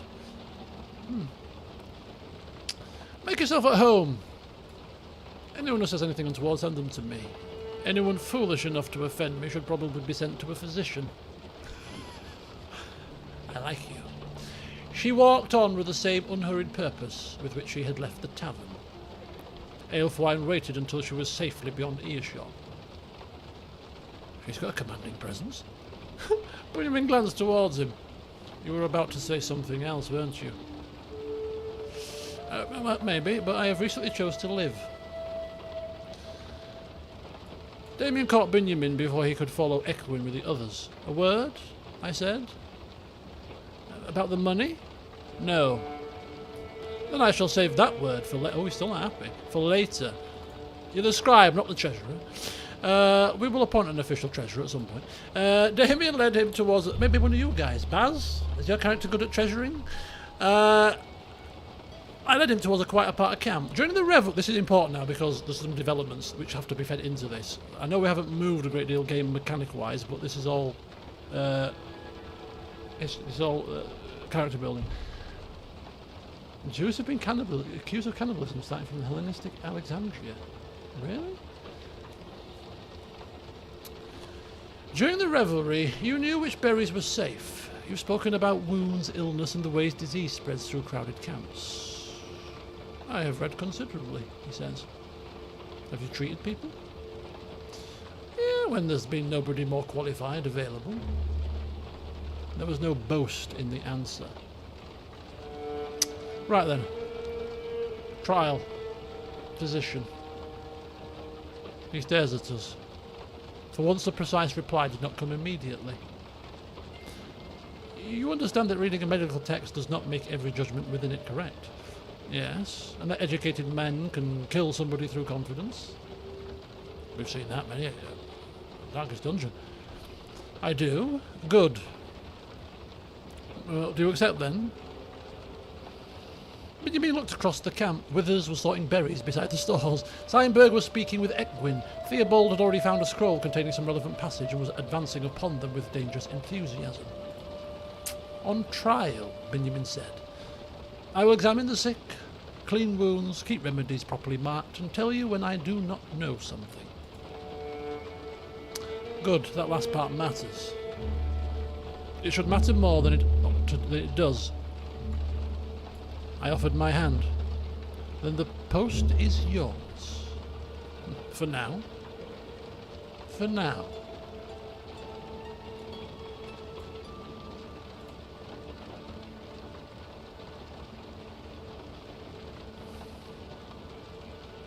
He looks towards Ekwin, who would cause half the camp to stop working merely by entering it. I should perhaps start preparing bandages immediately, he laughs. She's been here 5 minutes. Preparation is the key. And so Benjamin entered his second trial within the Golden Oak. Scribe and now physician. Right. Excellent. Excellent job indeed. So we've got the great giant Ekwin has arrived, but we have not finished yet.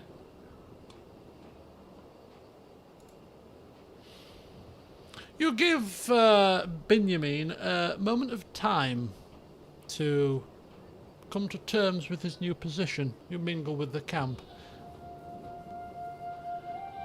The next location of your endeavours weighing on your mind. We still haven't spoken with the town crier of Leeds yet. Got distracted by the recruitment of our giant Ekwin, but we will head back to the town very shortly. In the meantime, you decided that could wait, and fancying a game of cards, you popped by Benjamin's tent after he'd entered, which you assumed to perhaps start preparing for his new role as physician. And when you do enter, he acts rather suspiciously, stuffing a parchment into his robes. Almost Playfully, you grab the parchment out of his hand, and the look of terror in his face immediately causes you some concern. You unfurl the parchment, drop it to the floor, and audibly gasp.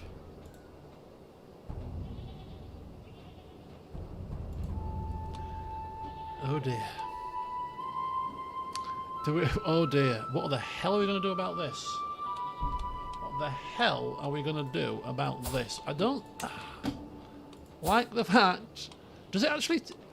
It doesn't give us... Do we have to advance the time to have it trigger? Because it's not say cannibal here, does it? So so Osric did die. What did he die of, by the way? In an accident. And Fleda, she died ages ago. In an accident. The wandering life is a dangerous life. We'll unpin them. The wandering life is a dangerous life. But yeah, he doesn't have the cannibal trait. So, I don't know. Is that just a bit of flavour? No pun intended, Jesus. Oh, so you haven't exposed his secret. Oh, I see. I see. It's a hidden secret. Oh, it's a hook. A cannibal secret. Oh, hang fire. Oh, I see. So does that give us a hook on him then? We can imprison him. Probably because of the... It's my secret. We could blackmail him because of it. Expose his secret. Oh, we have to court you. What do we do? Grant court position. Dismiss. Adopt faith. Oh, what are we going to do?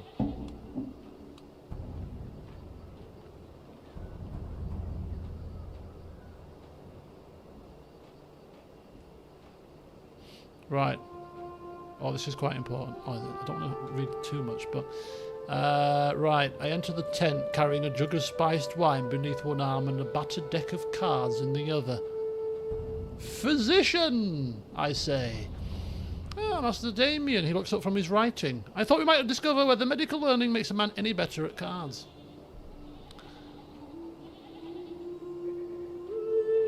It makes him considerably better at recognising when he's been treated. I set the wine down, and twinkle toes must never play you. His hand moved abruptly across the table. The parchment disappeared into his robes. It was done quickly, but not quickly enough. I do have some degree of intrigue. Not a lot, but enough to spot when somebody's trying to shove a flipping parchment up the robe sleeve. What was that? I smile. Nothing requiring your attention. That sounded suspiciously like something requiring my attention. Leave it, he says, standing up. The change in his voice should have been warning enough. But the evening had begun lightly, and they were friends. Oh, we were friends. Only moments earlier, I had been considering whether he might become one of the most important officers in the Golden Oak. So I reached forward, caught the edge of the parchment, and just managed to pull it free. You are a terrible liar, Ben. Then he saw Benjamin's face. Not irritation. Terror. The humour vanished. I slowly unrolled the parchment. The first line confused me. The next turned the confusion into disbelief. By the end, my fingers had loosened so completely that the document slipped and fell. For several heartbeats, the only sound inside the tent was the restless flutter of canvas. The accusation was plainly written. Carefully written. Convincingly written. It claimed that Benjamin, my knight and friend, and the man I had just appointed that very day to safeguard the health of the Golden Oak, feasted upon human flesh. I stared at the parchment on the ground. Tell me this is false. Benjamin's panic withdrew behind something colder. He did not reach for the document. He did not attempt to flee. He stood beside the writing table with both hands visible and forced himself to meet our eyes. It is an accusation? That is not what I asked. No. The word came more sharply than intended. No, it is not true. This was Benjamin's denial, not established fact. Then why hide it? Because you reacted exactly as its writer intended. I gasped at being told my friend eats people. And tomorrow another man gasps, and then another, and soon nobody remembers who wrote it and only that they have heard it. His speech was measured, his learning and guarded nature reasserting themselves over fear. Is he lying to us? I think he's lying. But I noticed his hesitation. Oh, sorry, where did it come from? He hesitated, only slightly. I noticed. That was hesitation. Because I do not yet know how much I can safely tell you. You are my physician. Since this afternoon. You are my friend. Which is why I did not want you reading it. That makes no sense. It makes perfect sense. When a written lie can condemn a man before he's allowed to answer it. I bent down and picked up the parchment. I did not tear it. I did not throw it into the brazier. Neither anger nor friendship would be permitted to destroy the only evidence I possessed. You should have had this brought to me. Perhaps? Not perhaps. He lowered his gaze. Okay, yeah, I should have brought it to you. Outside the tent, the golden oak carried on unaware. Steinberg holded instruction near the wagon. Someone laughed beside the fire. Withers was probably telling Equin which parts of the camp were safe to walk through after dark. Inside, the newly appointed physician, the man who trusted him, stood separated by a single sheet of parchment. I folded it carefully. This does not leave the tent tonight. You believe me? I believe there is an accusation. I believe you hid it.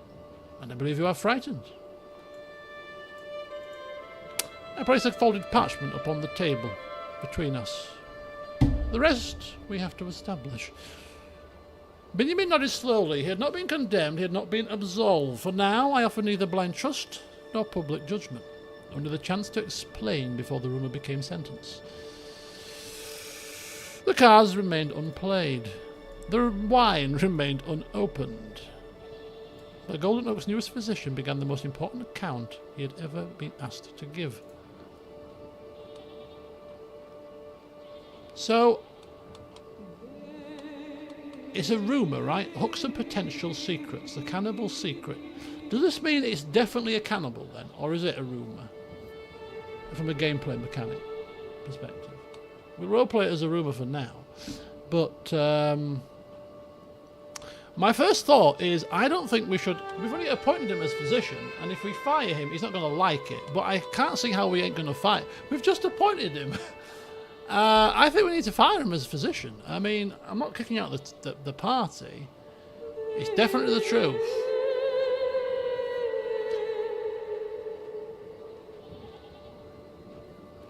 Guys, we might not get through much gameplay today as things are going, but I'm quite intrigued by this because this is camp intrigue, right? So I do apologise in some respects, but I'm not apologising in another respect. In that we need to get to the bottom of this.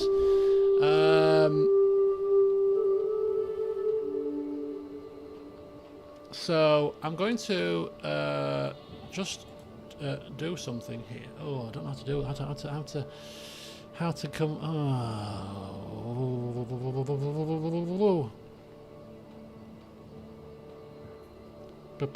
Bear with me. Bear with me. I'm setting something up for this one.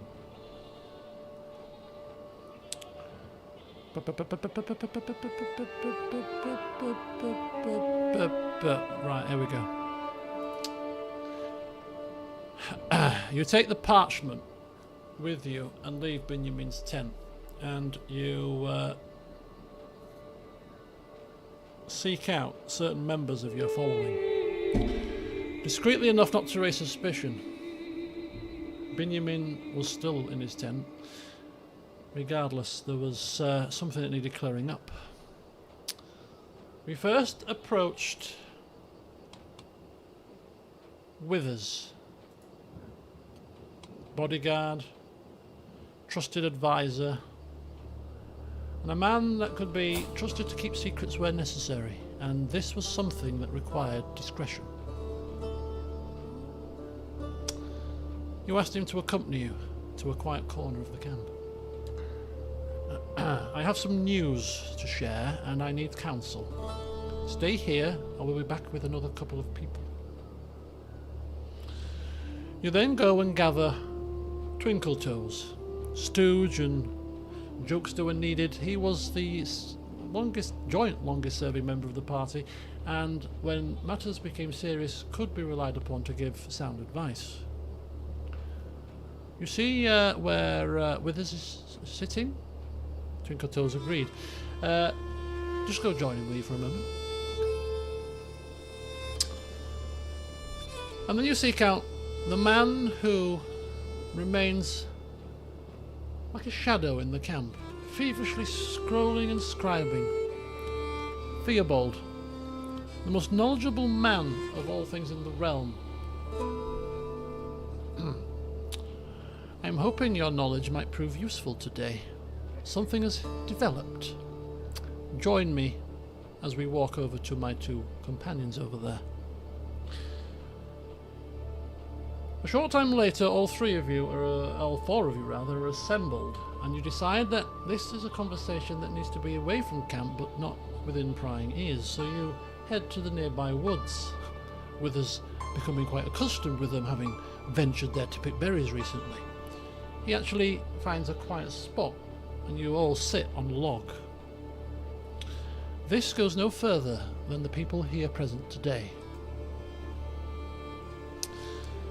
I recently appointed Benjamin as our physician, and almost a mere hour later I have discovered something that he was poring over in his tent, which has caused me a great deal of anguish and worry. You lay the parchment before them all and give them a chance to read it. Cannibal. Now he claims that this is an accusation at this point. I am at a loss as to what to do. My first instinct is to remove him from the physician position, not remove him from camp, and give him an opportunity to clear his name. But I don't know if I can entrust somebody with such an office, given this accusation, although he might be foolish to do anything stupid now that perhaps this has been rumbled, if it is indeed true. The reason you are here, Theobald, is with your knowledge of the realm. Do you recognize the script that this parchment is written on? Any ideas if this could be true? I mean, it's a far-fetched ask, but you were the first person that sprung to mind. Right, folks, let's get ready for a bit of a conflab here. Are we going to be doing anything about this? What is this? Oh, this is his guarding trait. Look at that. So it gives him 2 stewardship, less stress gain, and courtier and guest opinion increase. It pays to be in nature, you know. Good for that stress relief. Right, so whilst that's happening, I will do some stuff behind the scenes to keep things ticking over a little bit. And we're just going to get some contracts from Leeds. Town crier. Oh, what have we got? Okay, we've got organisation. We've got 2 stewardship contracts. We've got 2 learning contracts or 2 intrigue contracts. So what have we got? 14 learning. 22 stewardship. Of course, how could I forget?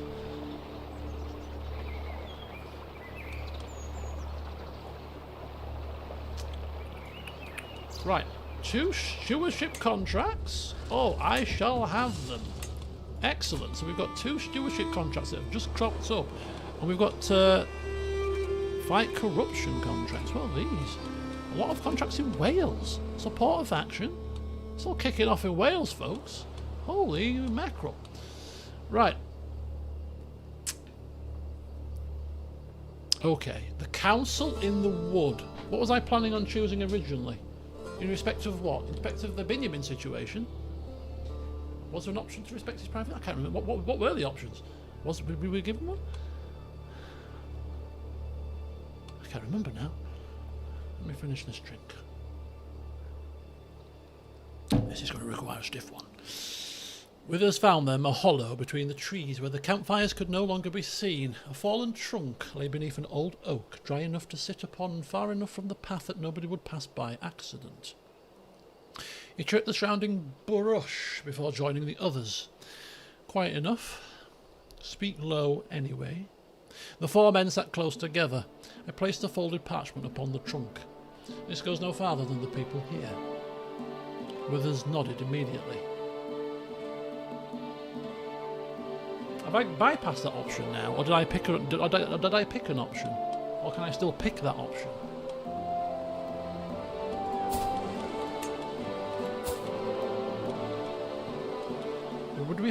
Would it be here?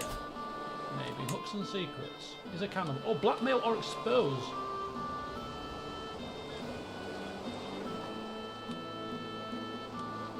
Is a cannibal.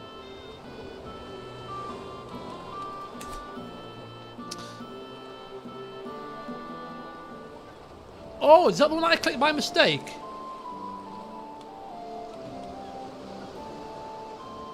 Oh, that's why I didn't realise, because I misclicked it, didn't I? I misclicked it. Get the parchment while he's asleep. Ah. Oh, I forgot that I misclicked it, so that makes it... Okay, that's why it's gone a little bit higgledy-piggledy maybe. Right, okay.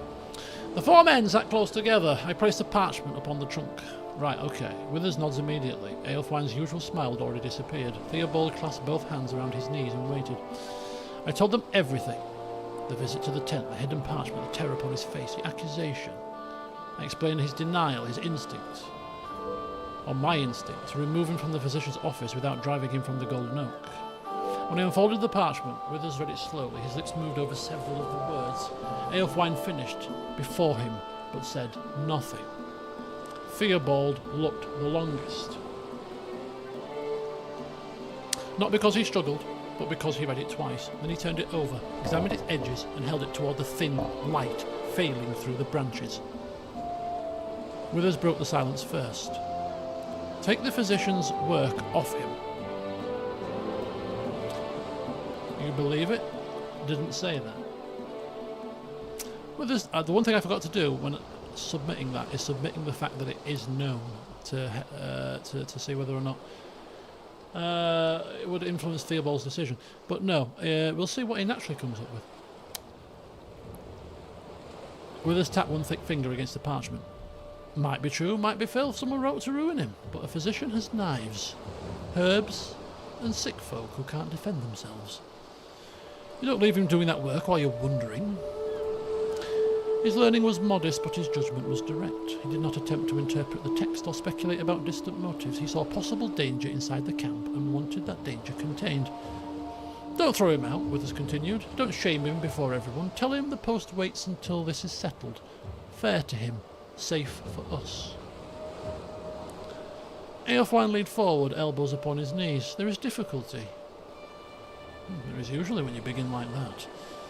Removing Benjamin an hour after appointing him will be noticed, perhaps not by everyone, but by enough. If we appear frightened of him, the camp will supply its own explanation. No, we don't appear frightened, Withers said. You have met people, Withers. They rarely require assistance in becoming suspicious. Aelfwine picked up the parchment by one corner. This accusation may be aimed at Benjamin, it may be aimed at Damian, it may be aimed at the compassionate shelters a foreign scholar trusts him and makes him a physician, and then someone discovers that scholar is a monster. A fine story for anyone wishing to make your mercy look like foolish.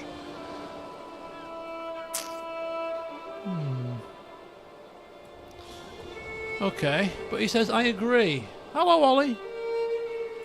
That Benjamin should not treat anyone until we know more. But do it privately. Say the trial appointment is... a trial appointment. Oh, the trial it was a trial anyway. I forgot it was a trial. Trial failed within an hour. Hello, Ollie, welcome. Do not announce why, and do not let the camp watch him be marched about like a condemned man. Withers grunted. That's what I said. You said it with fewer useful words. Now, there's no time for jesting. I turned to Theobald. The former monk remained bent over the parchment. His attention had become so complete that for several moments he appeared to have forgotten the other men existed. Theobald? He blinked and looked up. Forgive me. Do you recognise the hand? No. Damn. If I'd have told AI that he's definitely a cannibal, I think Theobald would have realised this, which might have been interesting. But we can discover it later. Might not discover it now, but I might task Theobald with something to do.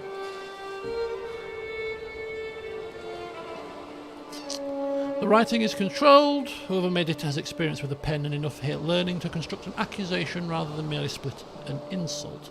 But that describes many clerks, priests, household scribes, and educated merchants. You touch the line without obscuring it. The certainty of the language is not evidence of the certainty of the claim. It only tells us the writer wished the reader to feel certain. I would need Benjamin's other writing, preferably several examples, and time to compare the letter forms. I would examine the ink by cutting off the quill, the preparation of the parchment, any marks left by folding or storage, and even then I might only narrow its origin.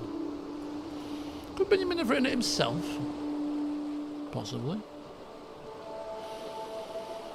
He might have copied it, he might have been preparing an answer, he might have been received it from another hand, he might have written the accusation for reasons we do not yet understand. He placed the parchment carefully back upon the trunk. I cannot tell you which, without pretending knowledge I do not possess. The answer was entirely consistent with the method Theobald had established for his scrolls. Reports could be wrong, labels do not prove crimes, and rumours were not to be trusted as facts without corroboration. Damian stared at the terrible word, cannibal. Theobald's face tightened. It's an accusation chosen to prevent calm thought. Once heard, it dirties every ordinary act. A physician cuts flesh, therefore the accusation seems plausible. A scholar studies strange remedies, therefore the accusation seems plausible. A man hides the letter in fear, therefore the accusation seems plausible. AFY nodded slowly. A trap in which every movement pulls the rope tighter? Yes. But we must not make the opposite mistake. An accusation designed to provoke disgust can still be true. Its cruelty does not disprove it. Withers folded his arms. So we know nothing then? Oh yes, says Theobald, we know several things. Someone wrote it. Benjamin possessed it. He concealed it. He denied the accusation, and has not yet told Damian how the parchment came into his hands. Hello? 9:30, please. If I look sharply at us, that is the question. Withers nodded. Aye. Not did you eat anyone? Not first, at least. Where did you get the letter? Theobald gathered the parchment but did not attempt to keep it. And why he was writing when you entered. Whether he was answering it, copying it, or recording something connected to it. I looked among the three men. Then you agree with removing him from the physician's office? Pausing him, Aelfwine said. Removing him, Withers replied. You can give it back later. I believe no medical treatment should be placed solely in his hands whilst this remains unresolved, said Theobald. That is not a finding of guilt, it is a temporary precaution involving an office he has held for scarcely an hour. He folded his hands, but he must be told precisely, otherwise caution will become punishment without judgment. I picked up the parchment.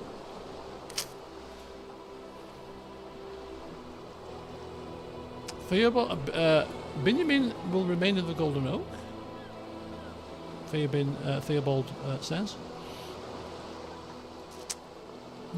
Nobody hears his accusation from us. His physician's trial is paused whilst I investigate.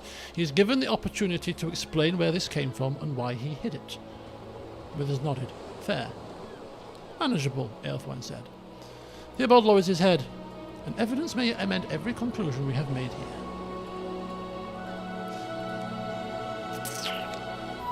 I took the parchment securely inside my clothing. Theobald, you compare the hand discreetly. Begin with Benjamin's work from Cheshire. Of course he scribed in Cheshire. Do not ask questions outside the company yet.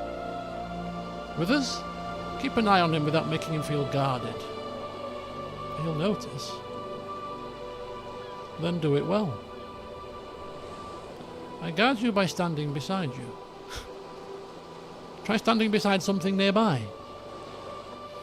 Okay, I can do nearby. I turn to Aelfwine. And you watch the camp. If anybody already knows about this, I need to hear the first whisper, not the 50th. Then at least... That at least is work suited to a man surrounded by people incapable of keeping their voices down. The council ended with a verdict.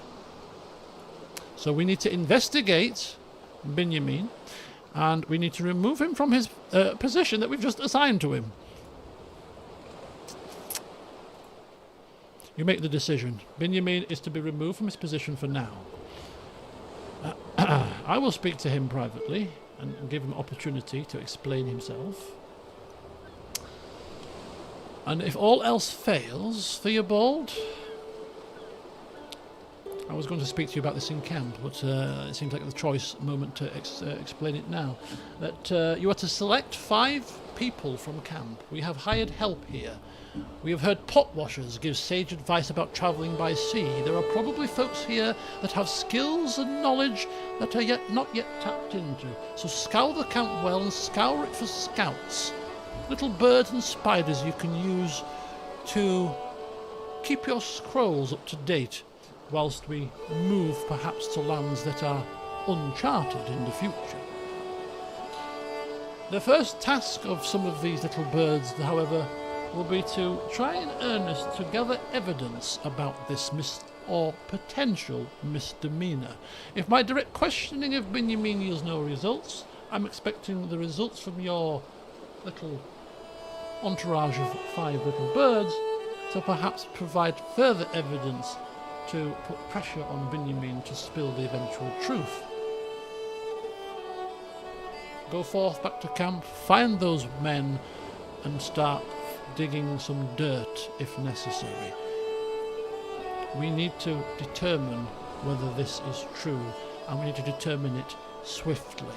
For a man in camp of this disposition, as much as I can tolerate a lot of things, this is one where I'm afraid our strings must be cut and we must part ways. So behind the scenes and off camera, I will conduct an investigation and an interrogation of Benjamin. But for now, he's been watched and he's been removed from camp position shortly after getting it. This has got to be a record. He was appointed, now he's fired. And instead, we've got... Oh, Equin has only just arrived, so we can't give her that role immediately. So we're now physicianless again, having just found an excellent one. But hey, that is the nature of the beast. Right. Stewardship contracts. We will get a contract in before the day ends, and we will do it now. So bear with me, we'll prepare for the contract. But Theobald has been tasked with a job and has been given the authority to find 5 helpers, 5 little birds, to help him with his scribing and to help him with the investigation that we've just assigned him to. Poor guy. Listen, if you're that foolish to be given the job of physician and then be caught by your camp leader scribing your admissions or whatever the hell you were doing, more fool you, Benjamin. Benjamin is removed from the personal physician office. 5 little birds. Sounds like a Bob Marley song. Theobald had begun gathering the parchment when I stopped him. One further matter. The former monk looked up. I kept my voice low, though the trees stood between us and the camp. I explained exactly what I explained. Right, I won't go through it all because obviously it's just regurgitating what I said, but...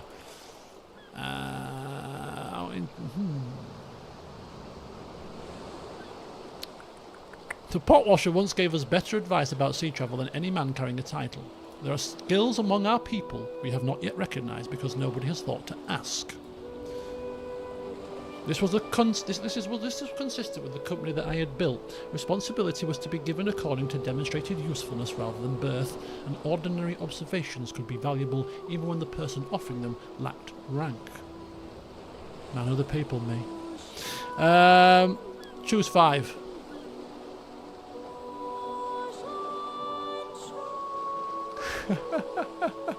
Leonard would love to have a chat with an actual cannibal. Let's see if Leonard manages to get in on the action here, because we've paired... Who did we pair Leonard? Oh, we've not paired Leonard yet. We've paired Theobald. We haven't paired Leonard. There was a few things I wanted to get into the camp, for the camp conflabs today. Might not all happen, but I had a list of stuff. I've got most of them in so far. But choose 5. 5. Theobald blinks. People who notice things. People who can ask questions without announcing that questions are being asked. Little birds, spiders, whatever name you prefer. Aelfwine tilts his head. Perhaps avoid spiders. Men become nervous when they're told camp contains a carefully organised collection of spiders. Withers frowned. Birds are worse. Wake you up far too early. I ignored them. They are to help keep your scrolls current wherever the Golden Oak travels. Roads, armies, local rulers, strange rumours, anything that may matter before we choose our next path. An outrider for roads and patrols, says Theobald. Someone among the wagons for merchants and carters. A person accustomed to kitchens and servants' talk. Forgive me. Do continue. Yes, someone who can read a hand, if such a person exists among us, and one who is simply overlooked. And I have a first task for them. Theobald's excitement vanished as quickly as it had come. Benjamin. If my question gives us nothing, your 5 will begin gathering evidence, quietly. Where the parchment came from, who wrote it, whether anything has vanished from the stores, whether Benjamin has travelled alone, hidden anything, or behaved in a way that supports this. Withers leaned forward. And whether someone's been spreading the tale already? Yeah, that too. Dig dirt if necessary. Put pressure upon him if evidence is found. I need the truth, and I need it quickly. Theobald did not answer immediately. He picked up the parchment once more, holding it delicately by its edges. I will investigate him, Master Damian. His voice remained quiet, but there was resistance within it. But I will not instruct 5 people to prove that he is guilty. I didn't ask that. If they begin with the command to find dirt, then every unwashed knife becomes evidence. Every private prayer becomes concealment. Every missing scrap of meat becomes... He glanced down at the accusation. This. Okay. Terminology. Digging dirt implies guilt. I get it. Right. I will instruct them to find the truth. If the truth condemns Benjamin, I will bring it to you. If it clears him, I will bring it to you.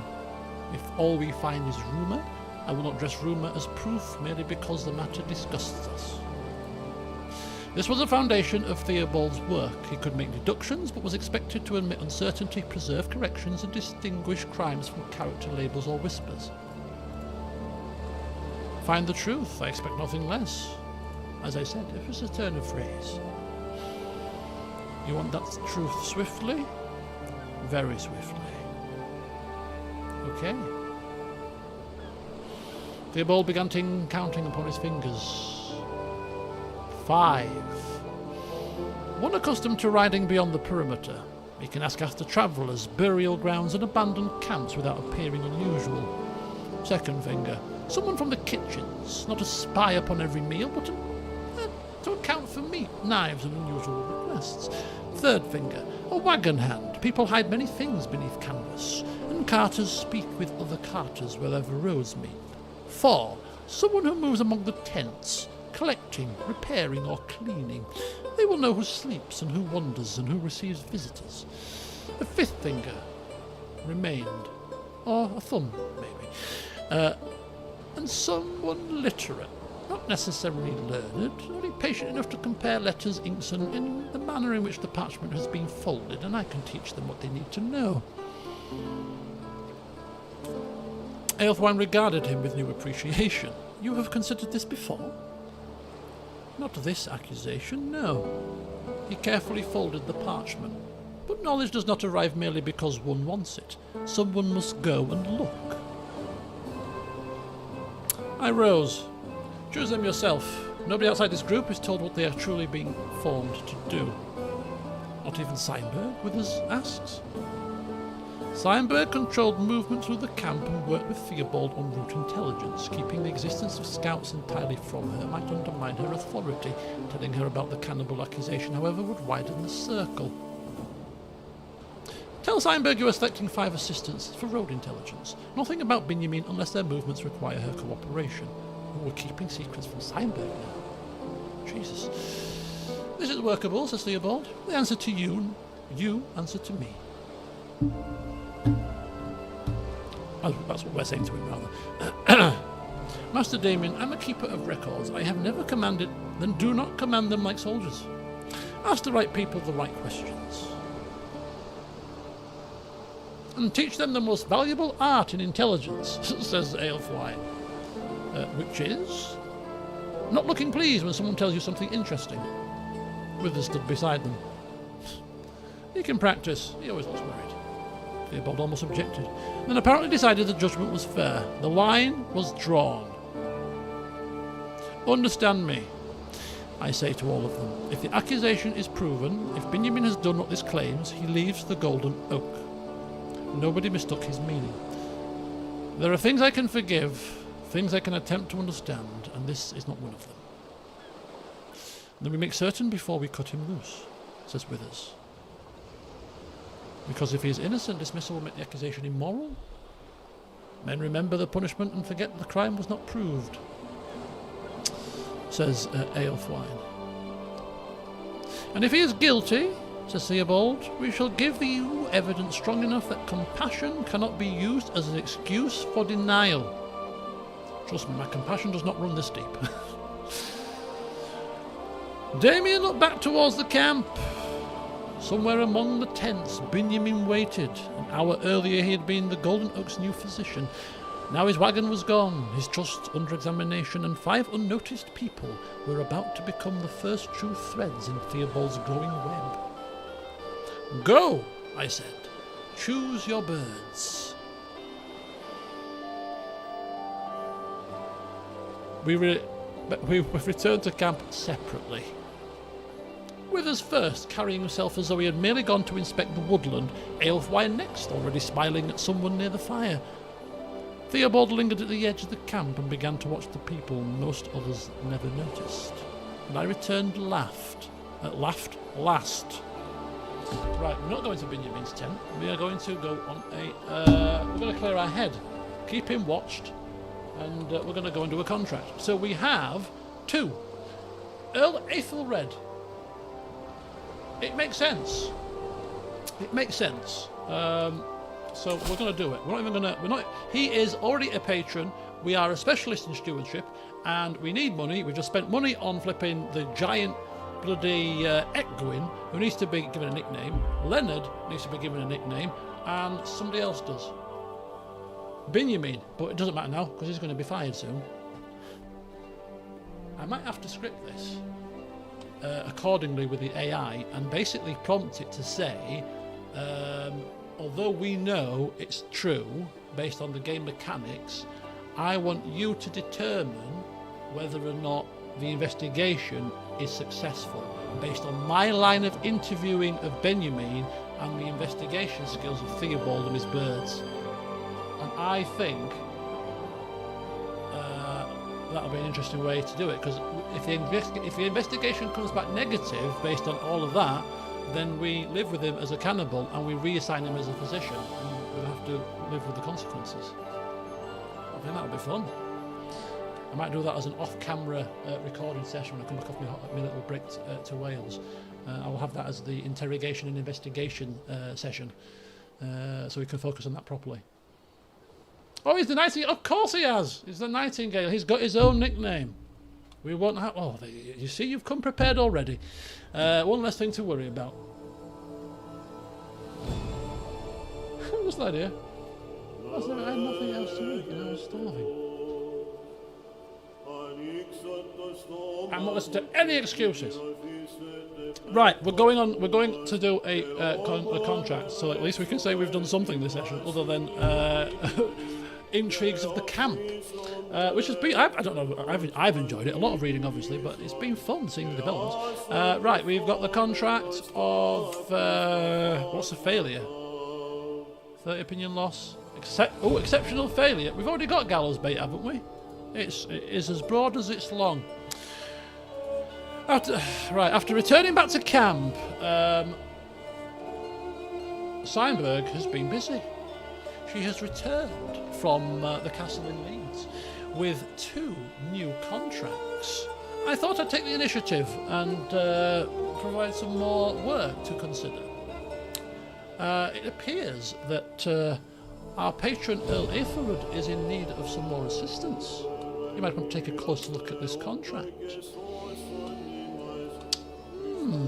You cast your eyes over it, feeling it's about time that you went on the road for a while to ponder this Benjamin situation. He would remain in camp whilst you journeyed with whoever was going to come with you on this contract. But time away was needed. Surveyors and magistrates, lettered travellers, a census is required. We are required to travel to several holdings in the contractor's realm. Interesting. I think we are going to go back to Lindsay, you announced to Steinberg. Thank you for the initiative and rooting out a contract that's befitting of our skill sets. You know what that means. Prepare us for the road, for we are venturing south once again.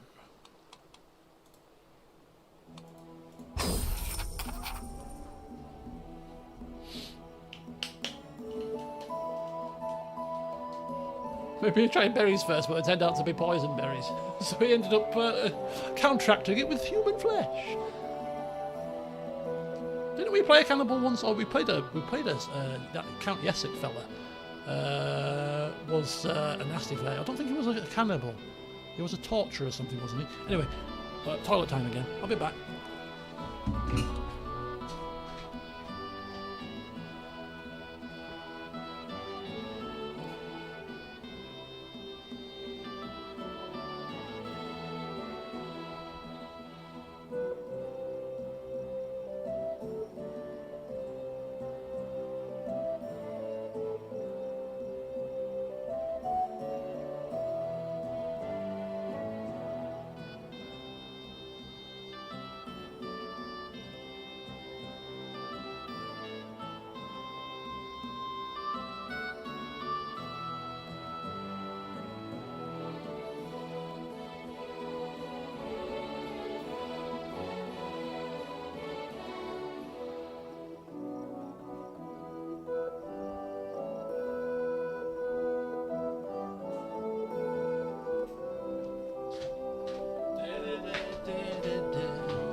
Right, we're off on our adventures. Okay. I was just thinking whilst I was going to the toilet there, what on earth has developed in this session? We've recruited a giant lady, and we've had this whole situation with Benjamin Crossel.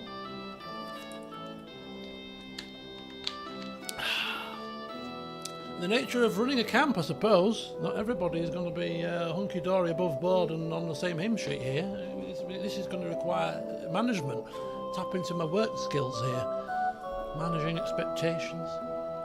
Hiring and firing. Performance management. Right. So we are going to do travel without your domicile. Travel with your domicile. No, we're not moving camp. We are simply deciding that we need to go to the barony of Nottingham. Where's the dangers? Are there no dangers on this one? We're just walking. Is that the end of it? Just do a lap and that's the end of the census? Is that what this is saying to me? There's no arguing about... Oh, that's terrible. That's terrible. You don't choose a path for this one. Oh, you don't choose a path. Oh, cool. Okay. So we just walk then, right? Let's just walk then. 1 speed. So you're going to the barony of Leeds. No, we're going away from the barony of Leeds. We are walking to... Is that us? Oh, we do a census in each location. Okay. Okay. Do we need to assign? We don't need to assign. Do we need to assign offices here? I don't think we do we? I think we just got to pass the check, right? We have a giant in the camp. Oh, there surely is enough meat there for a poem or two. Oh, this one doesn't use officers either. Okay, cool beans. So, travelling party is me, Withers and Steinberg only.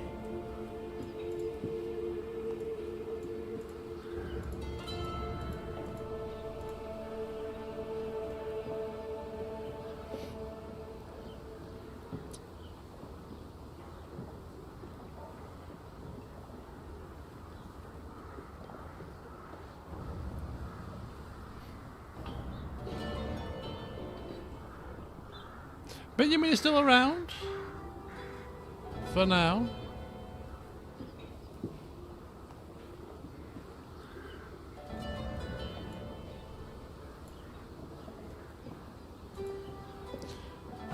Take the contract. So we've taken the contract. Right, there we go. Let's take a look at these options.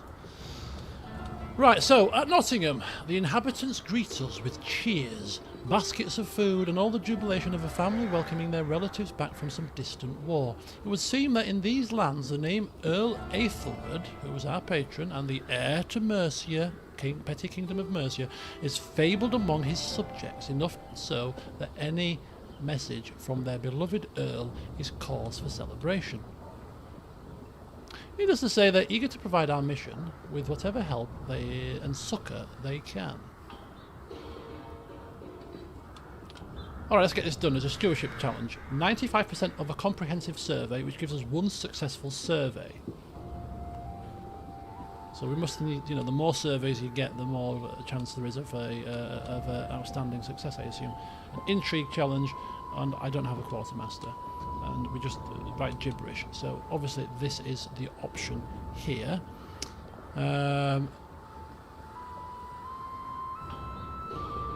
Okay. The welcome began before I had properly entered the settlement. It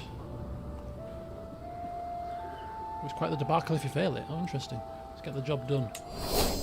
One successful survey. A woman pressed a basket of bread into the hands of one of the Golden Oaks people. Someone else arrived with apples. Children followed at a careful distance, whispering to one another about the traveller sent by Earl Aethelred.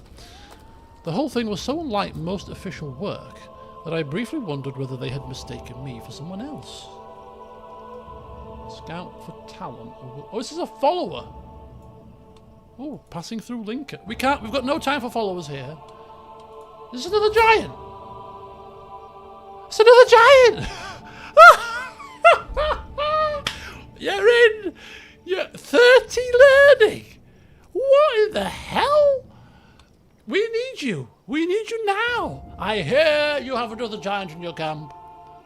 Those giants got to stick together. What on earth? How much? 65 coin! Oh no, it's a cost. No, I'm going to pay you in food. I eat 500 apples, I'm that big. And another seductress, and another mystic. Just compassionate and stubborn, though. Honest, sorry.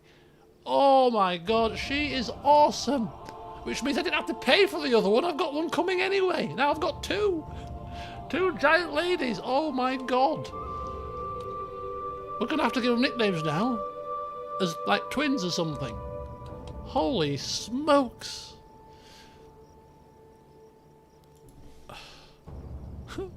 Hang fire. Oh my god. Right, hang fire. A local woman approaches and smiles broadly. Any friend of our Earl is welcome here, my lord. I look at her beyond. I look beyond her towards the gathering crowd. We are here to count households, holdings, and obligations. The smile did not weaken. Then you shall have whatever help you need, my lord. People eager to please could be useful, could also be dangerous.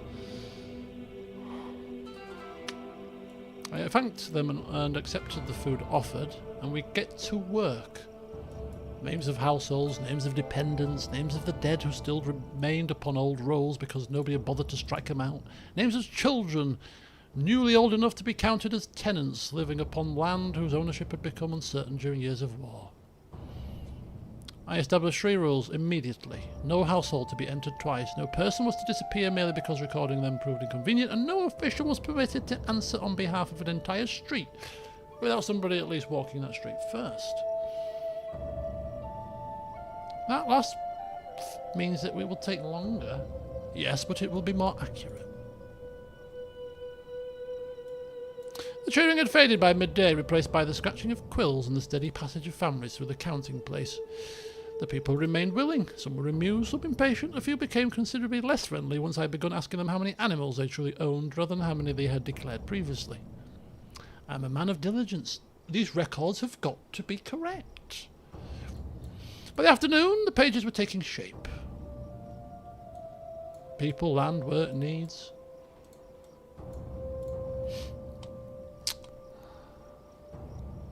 Right.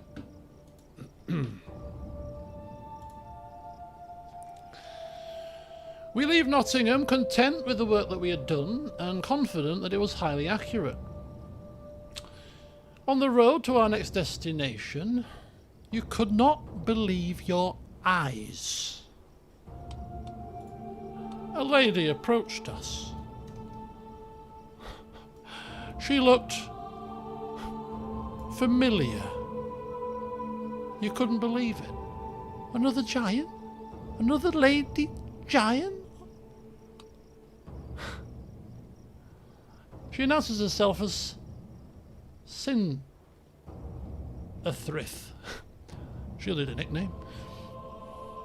The resident healer and herbalist of Lindsay. Locals turn to me. We need a physician. We're potentially going to be looking for. We're investigating one at the moment, the former one, and relieve him of this position. Look at that. Look who appears on the road. Locals turn to me to treat what ails them, my lord. Broken bones, rashes. I even deliver children from time to time. My passion for health and the humours fill me with wanderlust. I desire to explore. I am a master of my craft. With me, on your side, you'll be unbeatable. Unbeatable? Oh, with you by my side and our other giantess, I quite agree. Now we just got to remove ourselves from Catholic law so you can actually be martial people, and we're on to a winner. We are definitely going to pay her in food and rations. We can't afford to, and we have to pay her. It's simple. It's simple. She's being hired directly as the physician straight away. At no cost. She goes straight in. Look at the chin on this one. So she's compassionate, she's stubborn, honest and just. Love those stats. Kinnerthrith. Almost like Kinnerith. The old Oblivion. Kinnerith, that's what we'll call her. We'll call her Kinnerith. We can't pronounce it, so we'll mispronounce it on purpose. Kinnerith. Another nickname found.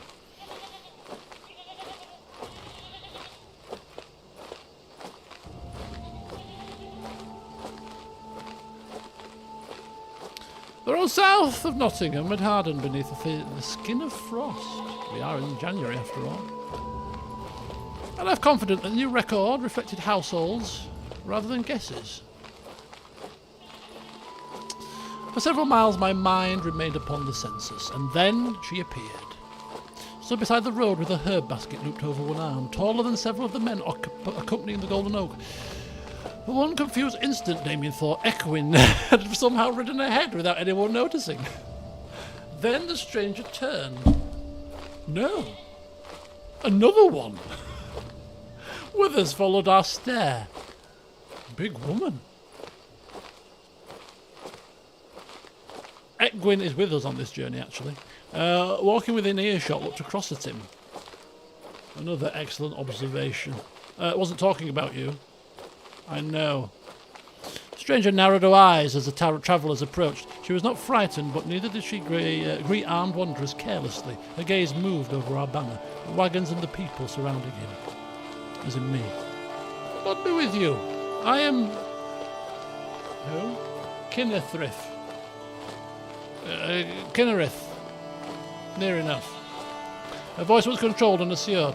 Unlike Eckwin, whose presence carried the promise of physical consequence, Kinnerith possessed the certainty of someone accustomed to entering homes where fear, blood and pain had already been stripped away. I tend the sick in these lands, she continued. Broken bones, fevers, rashes, women in childbirth. When they send for me, I come soon enough. She lifts her basket. Herbs too, poultices, draughts and remedies. Me and Withers look at each other.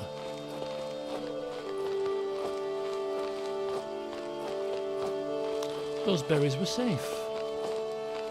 I'm not looking at you because of the berries, mate. I'm looking at you because, look, we've got another giant here. Are you thinking what I'm thinking? We need her. She looks like she can eat a lot, so we're going to have to take a hit to provisions here. But I think she's coming.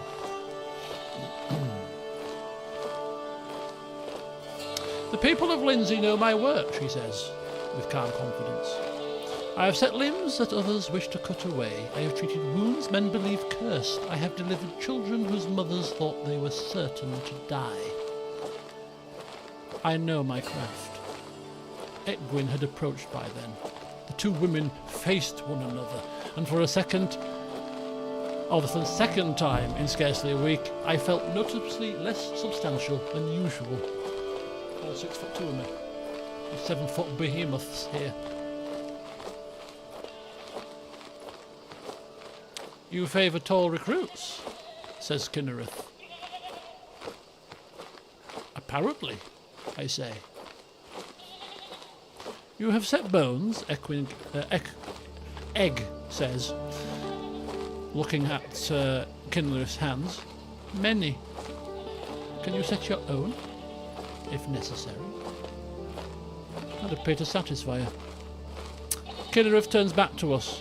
I have lived long enough in one place. The roads carry illnesses, injuries and knowledge that never reach a village healer.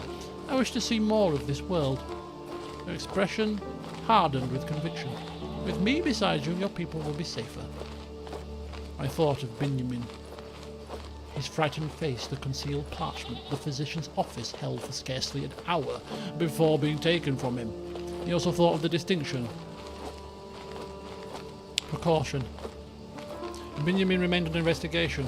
The office, however, existed for the protection of the whole company. We are the Golden Oak, I say.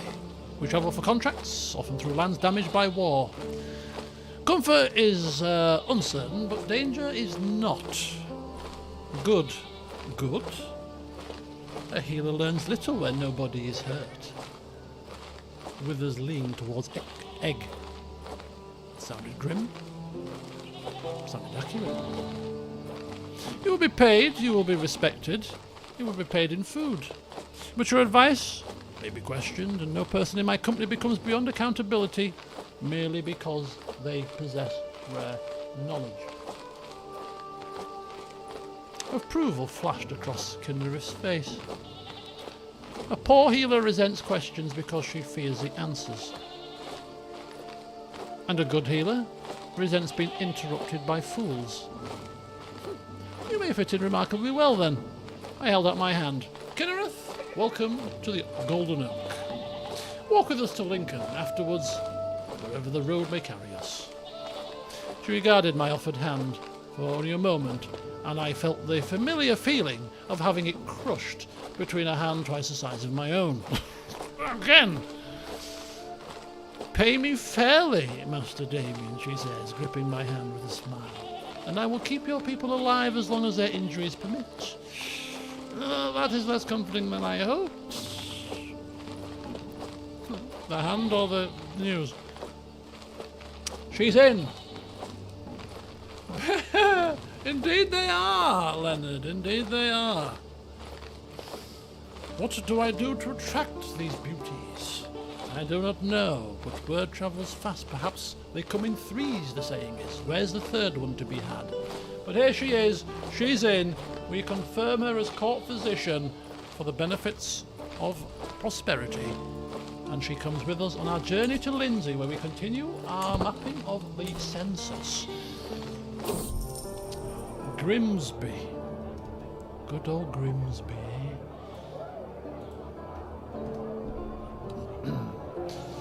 Once again, baskets of food, and we get this done again. We just need to continue on. So she has come. She is now our physician.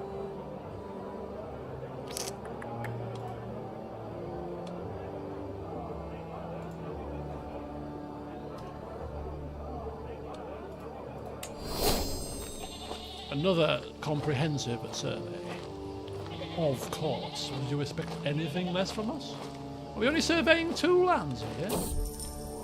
And Lincoln as well.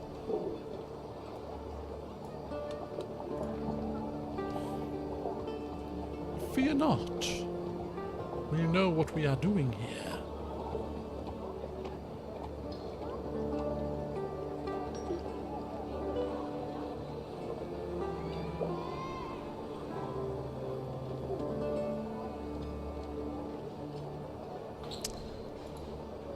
The journey continues through Lindsay, and we make light work of the census. Our excellent stewardship skills coming to the fore. Child's play, one might say.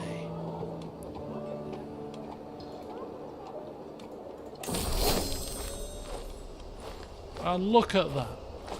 The Earl, not the Earl, the Earl Aethelred of Lindsay, the heir to the Petty Kingdom, once again samples firsthand our competence.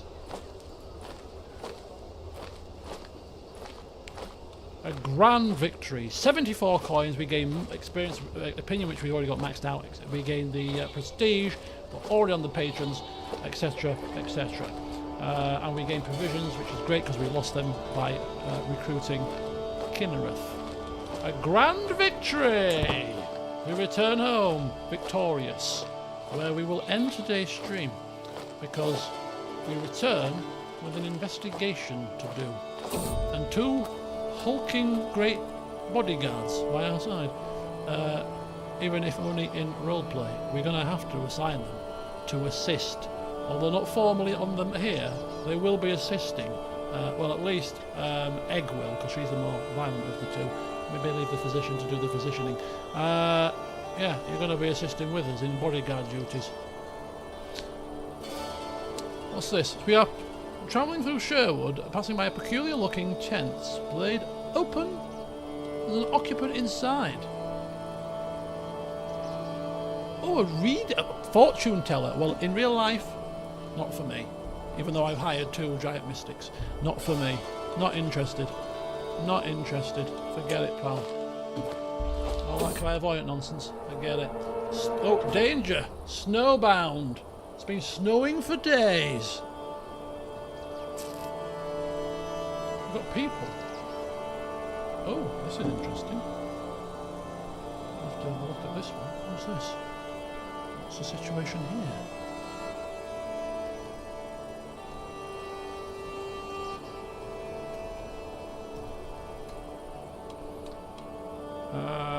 Join camp, be recruited to the travel entourage, or we spend...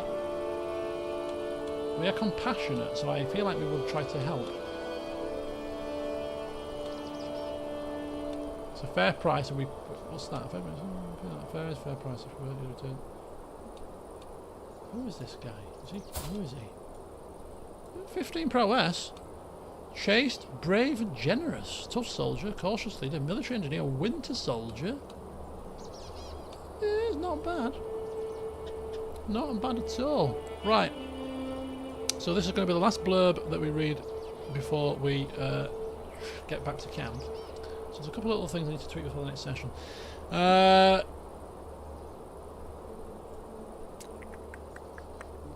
Boo.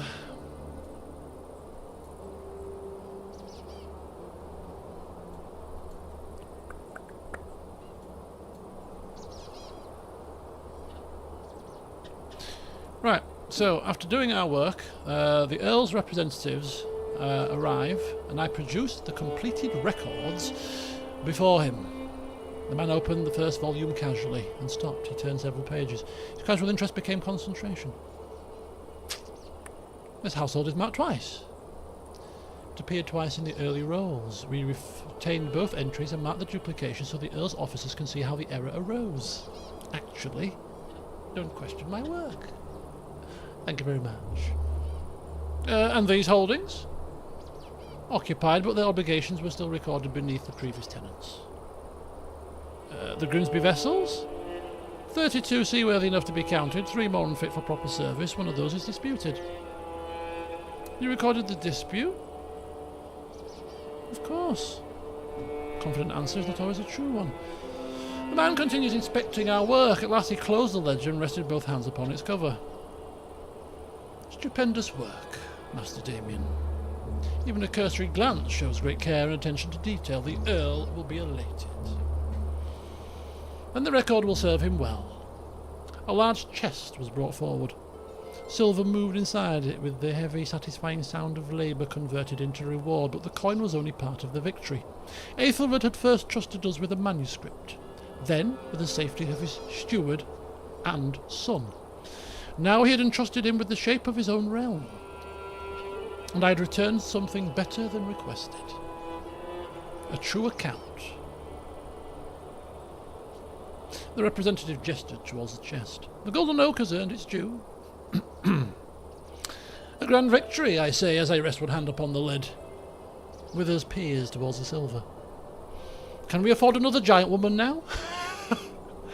We already have 2. That wasn't a no.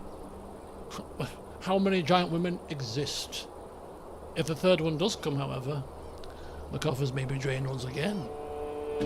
3 holdings visited, hundreds of names recorded, and the golden oak had once again proven that the quiet work of order could build a reputation just as surely as any sword. We bid Earl, what was he called? Aethelred? I can't remember his name. It's not even my patron. A good day, and we travelled back towards the camp outside Leeds. On the homeward journey, the Golden Oak has become snowbound in Sherwood. Snow has fallen for days.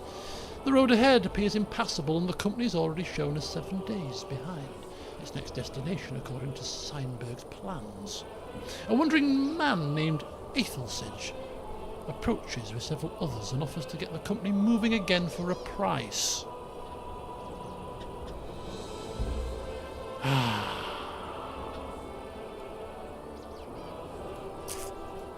Fair price for their help in making us get on our way.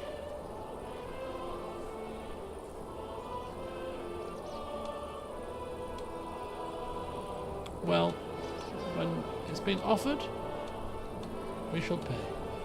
The proceeds of our recent job. Not ideal. Not ideal. Not ideal at all.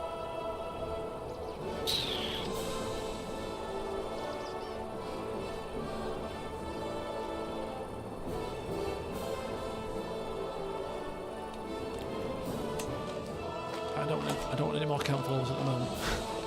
We've just recruited two giants. We're now stuck in mud! We've got stuck in mud now! Stuck in the mud. My caravan master can handle a bit of mud, for heaven's sake! Seinberg, help us! Get us out of here! And we return. Are we returned? We have returned. Right, I'm just going to grab my dinner and then we're going to finish the session with a couple of little bits.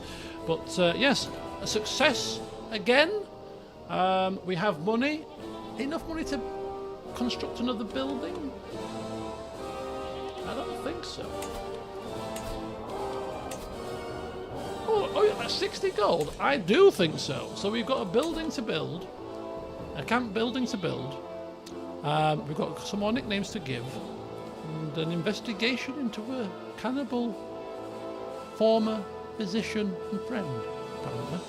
So still a lot to get through, and yeah, we need to decide where we're going next, because we can stay in Leeds for as long as we need to do, but we've really got to start making some tracks soon. But there is another There's some diplomacy and stewardship contracts here, and I'm thinking it might be worth taking the whole camp now, sort of into Mercia, maybe kind of on the borders of Mercia, because we've got ties to Mercia, and that puts us on the border of Wales, where we can just take a look at some of these contracts here. I think it's time to move camp again.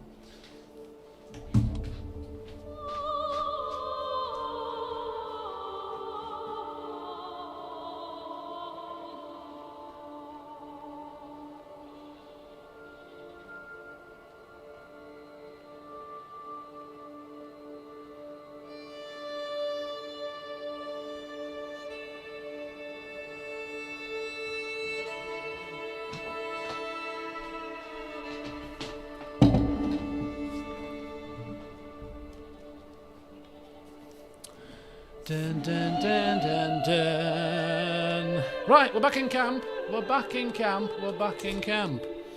To finish off.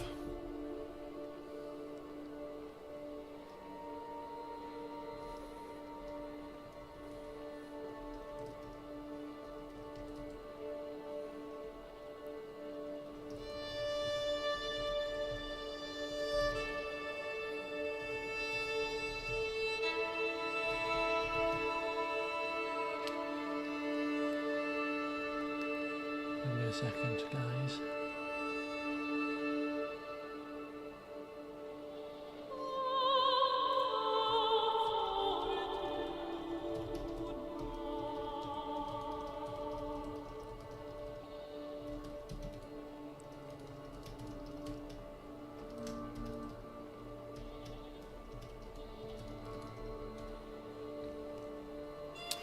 Right. Whew.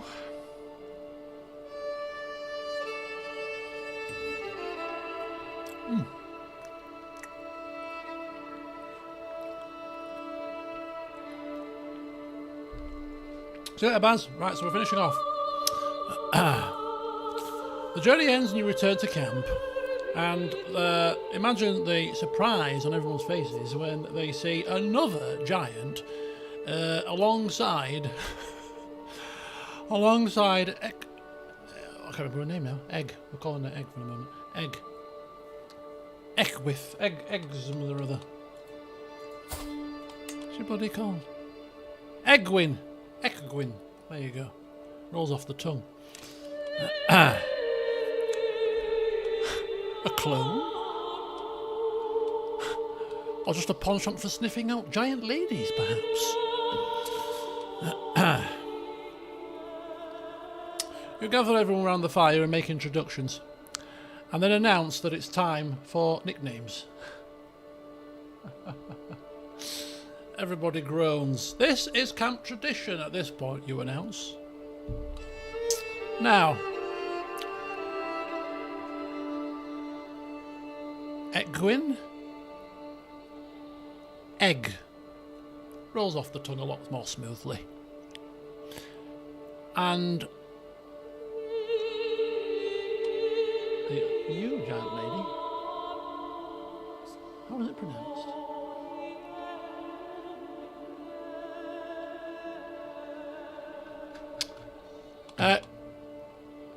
Synthryth. Kinnerith. Is it easier? I don't know what, it just comes out that way, you see. That would be your nickname. So there you go, welcome. Now you've been formally given nicknames, you are officially part of camp. Officially part of camp. Right, in the meantime, I've just got to speak to Leonard briefly, if you don't mind. So, camp disperse, and enjoy the rest of your evenings. Prepare tomorrow, because we will be considering moving camp again. Leeds, been here, seen it, the siege is gone. I think it's time for us to head further south. So sleep on that and enjoy the preparation that will commence.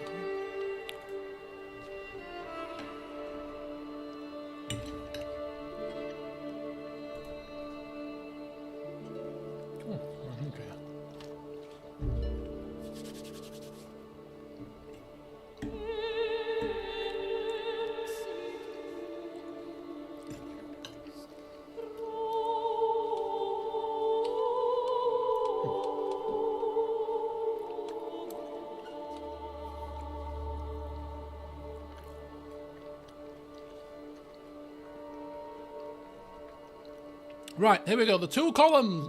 The returning column was spotted long before it reached the palisade. At first, the camp recognised the Golden Oak banner, then me, then Withers and Steinberg. And finally, they noticed a second towering woman. Work slowed. Someone carrying firewood stopped so abruptly the man behind walked directly into him. Those who remembered Eckwin's first entrance looked from her to the newcomer, then back again as though trying to decide whether prolonged travel had made them see double. Elfwine stood beside the central fire. Right.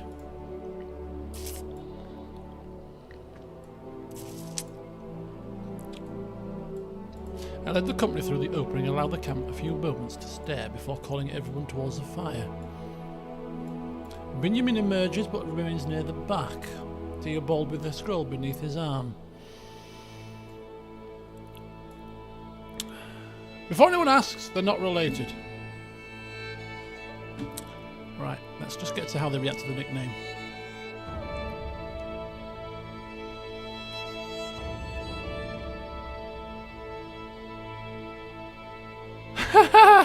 Most of you already met Eckwin. Hey, Shelley, or attempted to pronounce Eckwin. I had no difficulty, says Elfwine.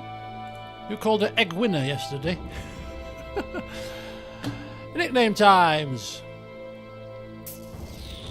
I ignore the gathering discontent. This is camp tradition. Eckwin, egg. She stared at him. The camp became very quiet. Egg, I repeat, with slightly less confidence. Because it rolls from the tongue more easily. Precisely.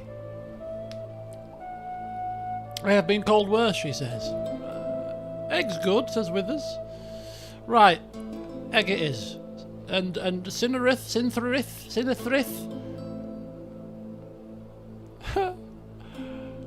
Kinnerith. That is a different name. It's easier for me. It'll be easier for everyone, trust me. Theobald interjects. Strictly speaking, Master, the initial sound and pronunciation should... no, it's going to be Kinnerith, Theobald. We don't need your knowledge here. Don't interrupt my games of nicknames, please. Right. Steinberg raises her hands and blah-de-blahs. The camp has drank and we have got two new... Shelley, look at this. Look at this. We have got two new followers today. We've got Kinnerith, named after Oblivion, who is now our physician. Look at the state of her, Shelley. A giant, mystical, mastermind, philosophing physician who we've just found on the road down to Lindsay. Isn't she a card? Look at her. Yeah. The thing is, Shelley, she came for free. The thing is, just prior to recruiting, you know, a rare giant woman, probably rare, you know, we actually paid 156 gold for a rare giant woman. A sadistic one, nonetheless, but she is also pretty nifty. So we have a great make-up to the party with two giantesses flanking our every manoeuvre. When we walk into towns and walk into places, I'm going to draw great attention because I'm going to be towered and flanked by these two. One helps and heals, the other smashes your face in. Anybody got any comments? Right, I feel safe as houses. 20 prowess is good old Eckwin, yes. So, yeah, a fantastic couple of finds there, today's session.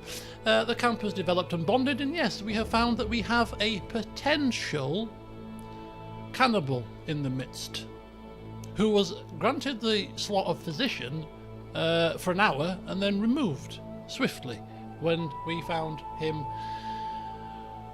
shadily writing on a parchment which declared he was a cannibal, and we are instigating an investigation to find out whether or not he's lying or not. So we'll see, and if he is, we're kicking him out of camp.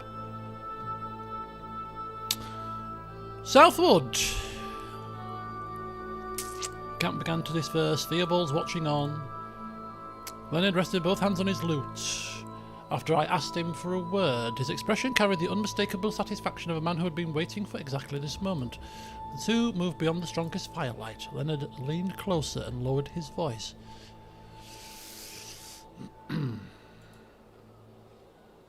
Well, it's safe to assume I didn't formally welcome you to the camp, but you just kind of melded in and mingled in, and here you are.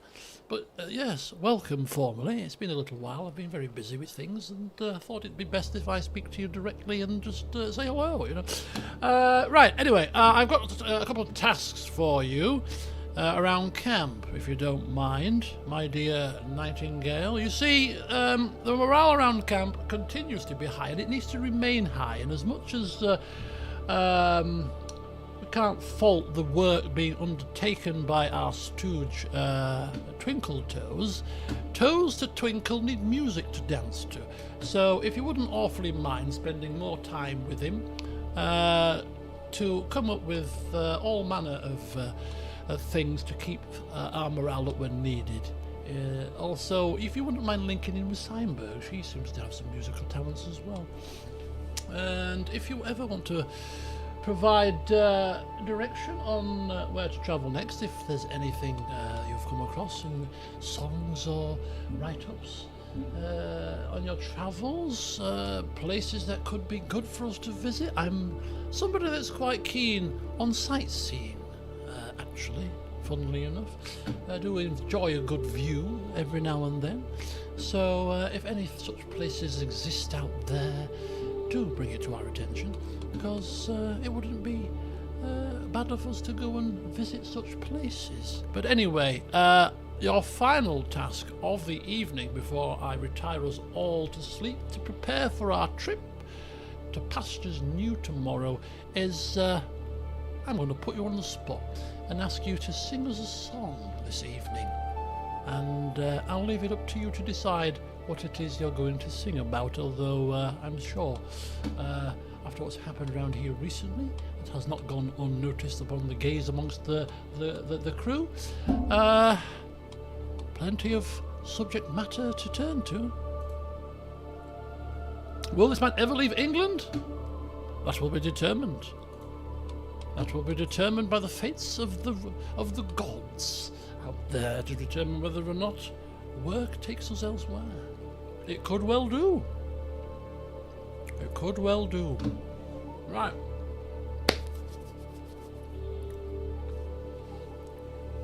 Let's see what song Leonard is going to sing for us to finish the session off. And then in the next one, which will be a recorded session, I will do the investigation into Benjamin's cannibalism, and then the next stream we will head to all the work in Wales. I'm going to Wales in real life, we'll go to Wales in the game. Let's get ourselves to Carnarvon. Leonard listened without interrupting, one hand resting lightly across the neck of his lute. At the formal welcome, his expression softened. He had been fed by the Golden Oak, sheltered by it, included beside its fire for months, but nobody had previously placed matter into words. I wondered whether I had joined the company, he said, or simply become unusually difficult to remove. Ah, you are formally welcome, Nightingale, I say.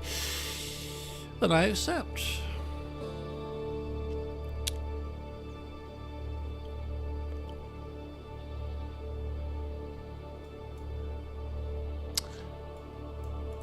Upon considering my proposition, Twinkletoes and I shall keep spirits high. At last, Aethelwine overheard, a man who understands the burdens of entertaining these people. I shall speak with Steinberg as well, though I imagine she will insist every song maintain a suitable marching pace. Unfinished before dark.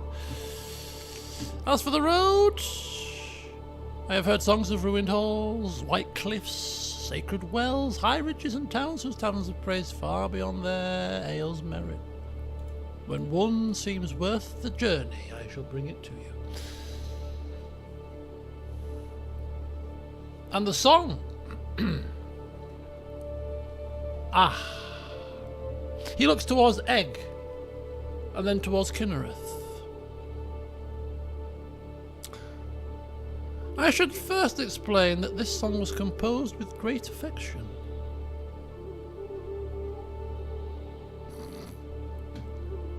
Sing, Egg says. The two tall ladies of the oak. He tests his strings and begins to strum a lively rhythm. Simple enough for the whole camp to learn before the second chorus. We travel down through Lindsey, through frost and winter rain, and Damian returned to us with giants once again. The first was called Egwin, though Damian lost the thread. He tried the name a dozen times, then called her Egg instead. A great laugh moved around the fire. Egg remained motionless, only the slight narrowing of her eyes betrayed her. Leonard moved swiftly into the chorus. Oh, mind your words and mind your ways, and keep your courage big, for two tall ladies guard the oak, and can both lift a pig. One reason lies upon the page, one knows which herbs restore, and any fools who mock their height may not be seen once more. Withers joined the final line enthusiastically. Steinberg shook her head, though she was tapping one finger against her knee in time. Leonard continued. Now Egg can read a learned hand and catch a hidden scheme. She looks at men across the fire and makes them doubt their dream. She carries chests the wagons fear and never stops to boast. The strongest man who challenges her becomes a tavern ghost. Oh, that last part's unhelpful, says Aelfwine, whispering to Withers. It's true enough, though. Continue, says Egg. Then Kinrith came upon the road, with root and leaf and thread. She looked at Withers gathering fruit, and nearly struck him dead. She binds the wounds and set the bones, she knows each ache and rash, but touch the jar with crimson cord, she'll put you in the ash. Kinrith stopped grinding the herbs. That jar would cause vomiting, not death. Would vomit rhyme comfortably with anything? No. Then artistic necessary must prevail. Fine, finish the song then. Oh, mind your words, oh, mind your ways, and everybody's joining in at this point, and keep your courage big, for two tall ladies guard the oak, and both can lift a pig. One reads the lies upon the page, one knows which herbs restore, and any fool who mocks their height may not be seen once more. By the final verse, nearly everyone had joined in. So raise your cups to Egg tonight, and Killer is standing tall. The golden oak grows stronger still, whenever new friends call. No lordly hall, no city wall could hold this company, for giants walk beneath our oak, and nightingales sing free. Leonard struck the final chord. For one heartbeat, nobody moved. Then Withers roared disapproval. Aelfwine rose and bowed extravagantly towards the bard. Steinberg allowed herself a brief smile. Theobald was already asking whether he might record the lyrics, though Kinrith insisted that the medical inaccuracies be corrected first. Egg approached Leonard. The Count fell silent again. She stood over him, studying his face. The line about the tavern ghost. Leonard tightened his grip upon the lute. A metaphor? Keep it. She turned away. Leonard released the breath he had been holding. Kinnerith passed him next. The song was tolerable. High praise from our physician, but you will change the crimson jar. And the pig. The chorus depends rather heavily on the pig. Very well, the pig remains. The fire erupted into laughter once again. I watched Leonard return to his place among the golden oak, not the edge of the light this time, but within its circle.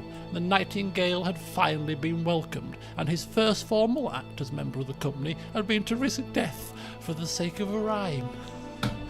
And there you have it, folks. There you have it. We end today. Thank you for watching. Let's see what comes next. I do appreciate we didn't really advance too much time, but we did get a contract in, but we got a lot of flavour and developments in the camp, and that for me is what this series is about. It's bringing the characters to life a bit, and let's face it, I know all of these characters pretty well at this point. So next stream of this, it'll be after my holidays, so it could well be next Monday. Although it probably won't be actually, because I don't think I'll be able to get the recorded session up before then. So maybe next Wednesday, to give me time to get give me time to record Binyamin's trial.